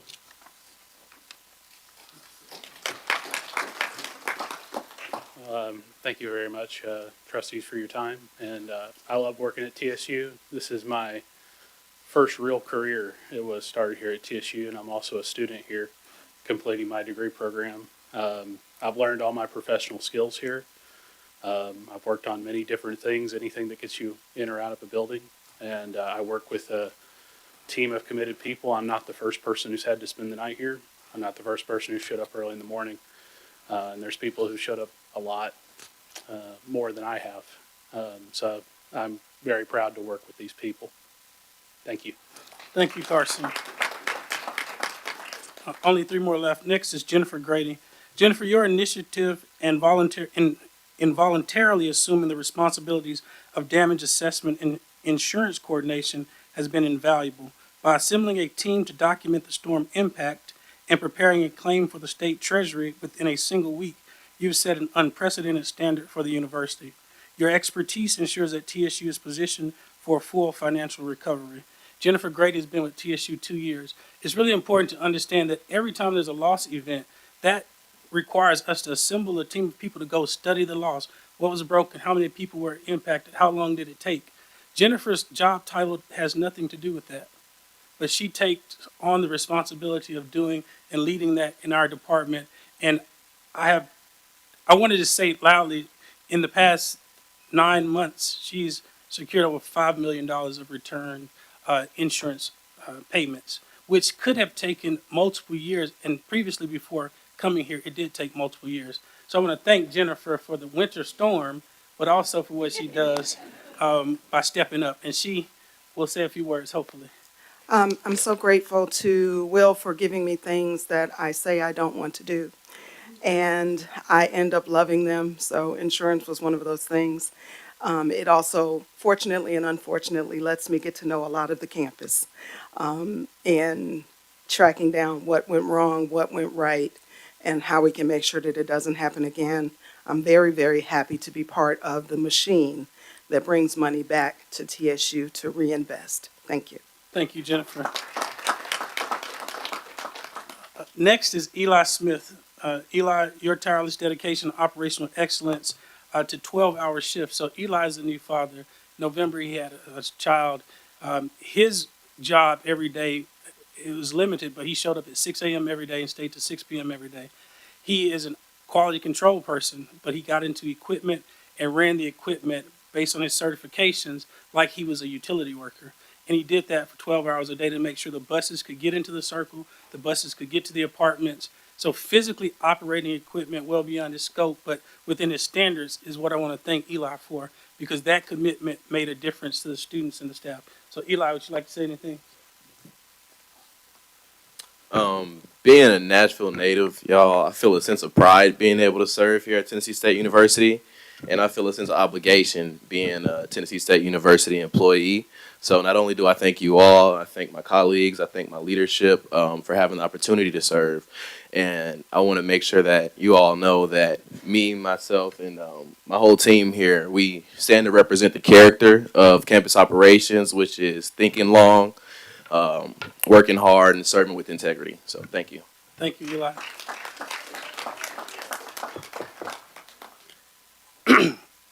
So the first day I got this job, I called this person. I said, listen, Leah, I'm not sure what TSU will require, but if there's any way that you can take this journey with me, I need you. And it took 2 years, almost. But I can tell you, and I don't mind being emotional about this, Leah Granderson is absolutely one of the best humans that I know and the best addition to Tennessee State University in a long time. So I could tell you 1,000 things Leah has done. What I'll tell you is that she reached out and went way across state lines to get people to make strong commitments to bring what TSU needed and bring it in advance and to make sure the students had it. She got into shuttles and drove the shuttles herself, going to pick up students from the apartments when all of our drivers were blocked in and they couldn't get out. There's no part of what is required here that Leah does not exemplify as a leader and as an executive, but as a servant. So Leah, thank you so much for what you add to Tennessee State University. Please share something with us.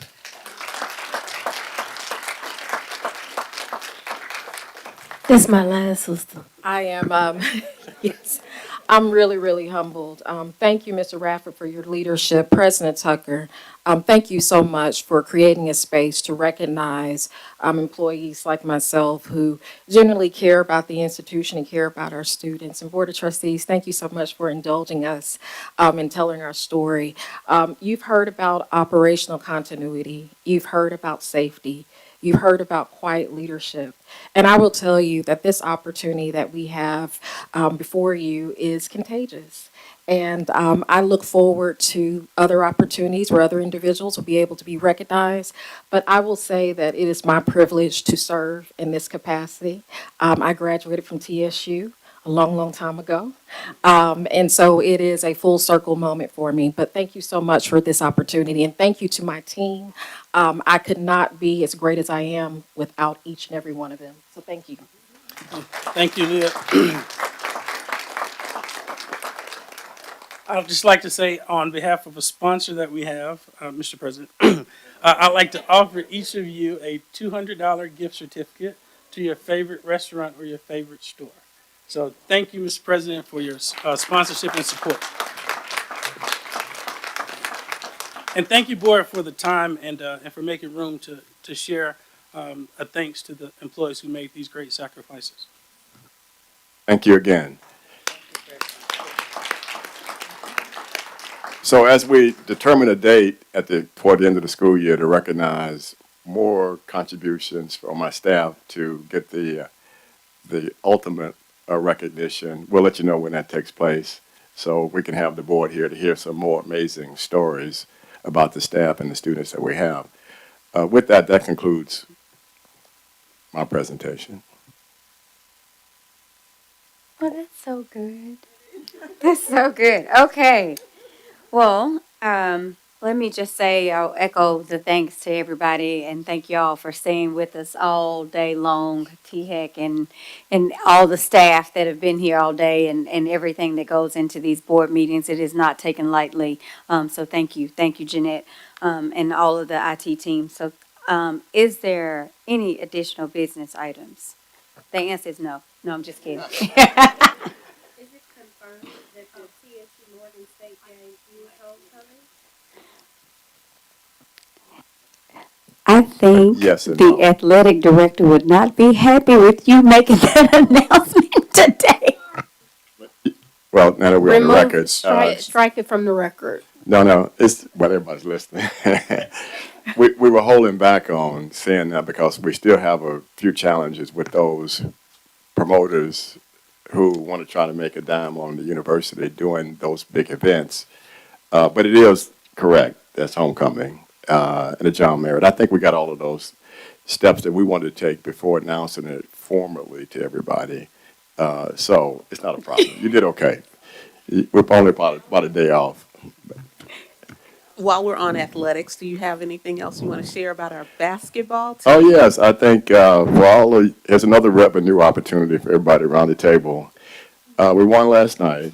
We have a game Saturday at 1 o'clock that's going to be on ESPN, I believe. And if we win that one, because we have the tiebreaker, then we finish first in the OVC. And then the tournament starts, I think, the week after that. If we're the top seed, we get a bye, 2 byes actually. So all we have to do is win 2 games and you become the championship. And then automatically you get into the NAACA. No. I just was over there at the other place. I'm gonna call it to the big dance. We haven't been there in a while. All right, so, but I don't want to, knock on wood. So we just got to win Saturday. Make sure you're there. All right. Thank you. 1 o'clock. 2 tickets a person.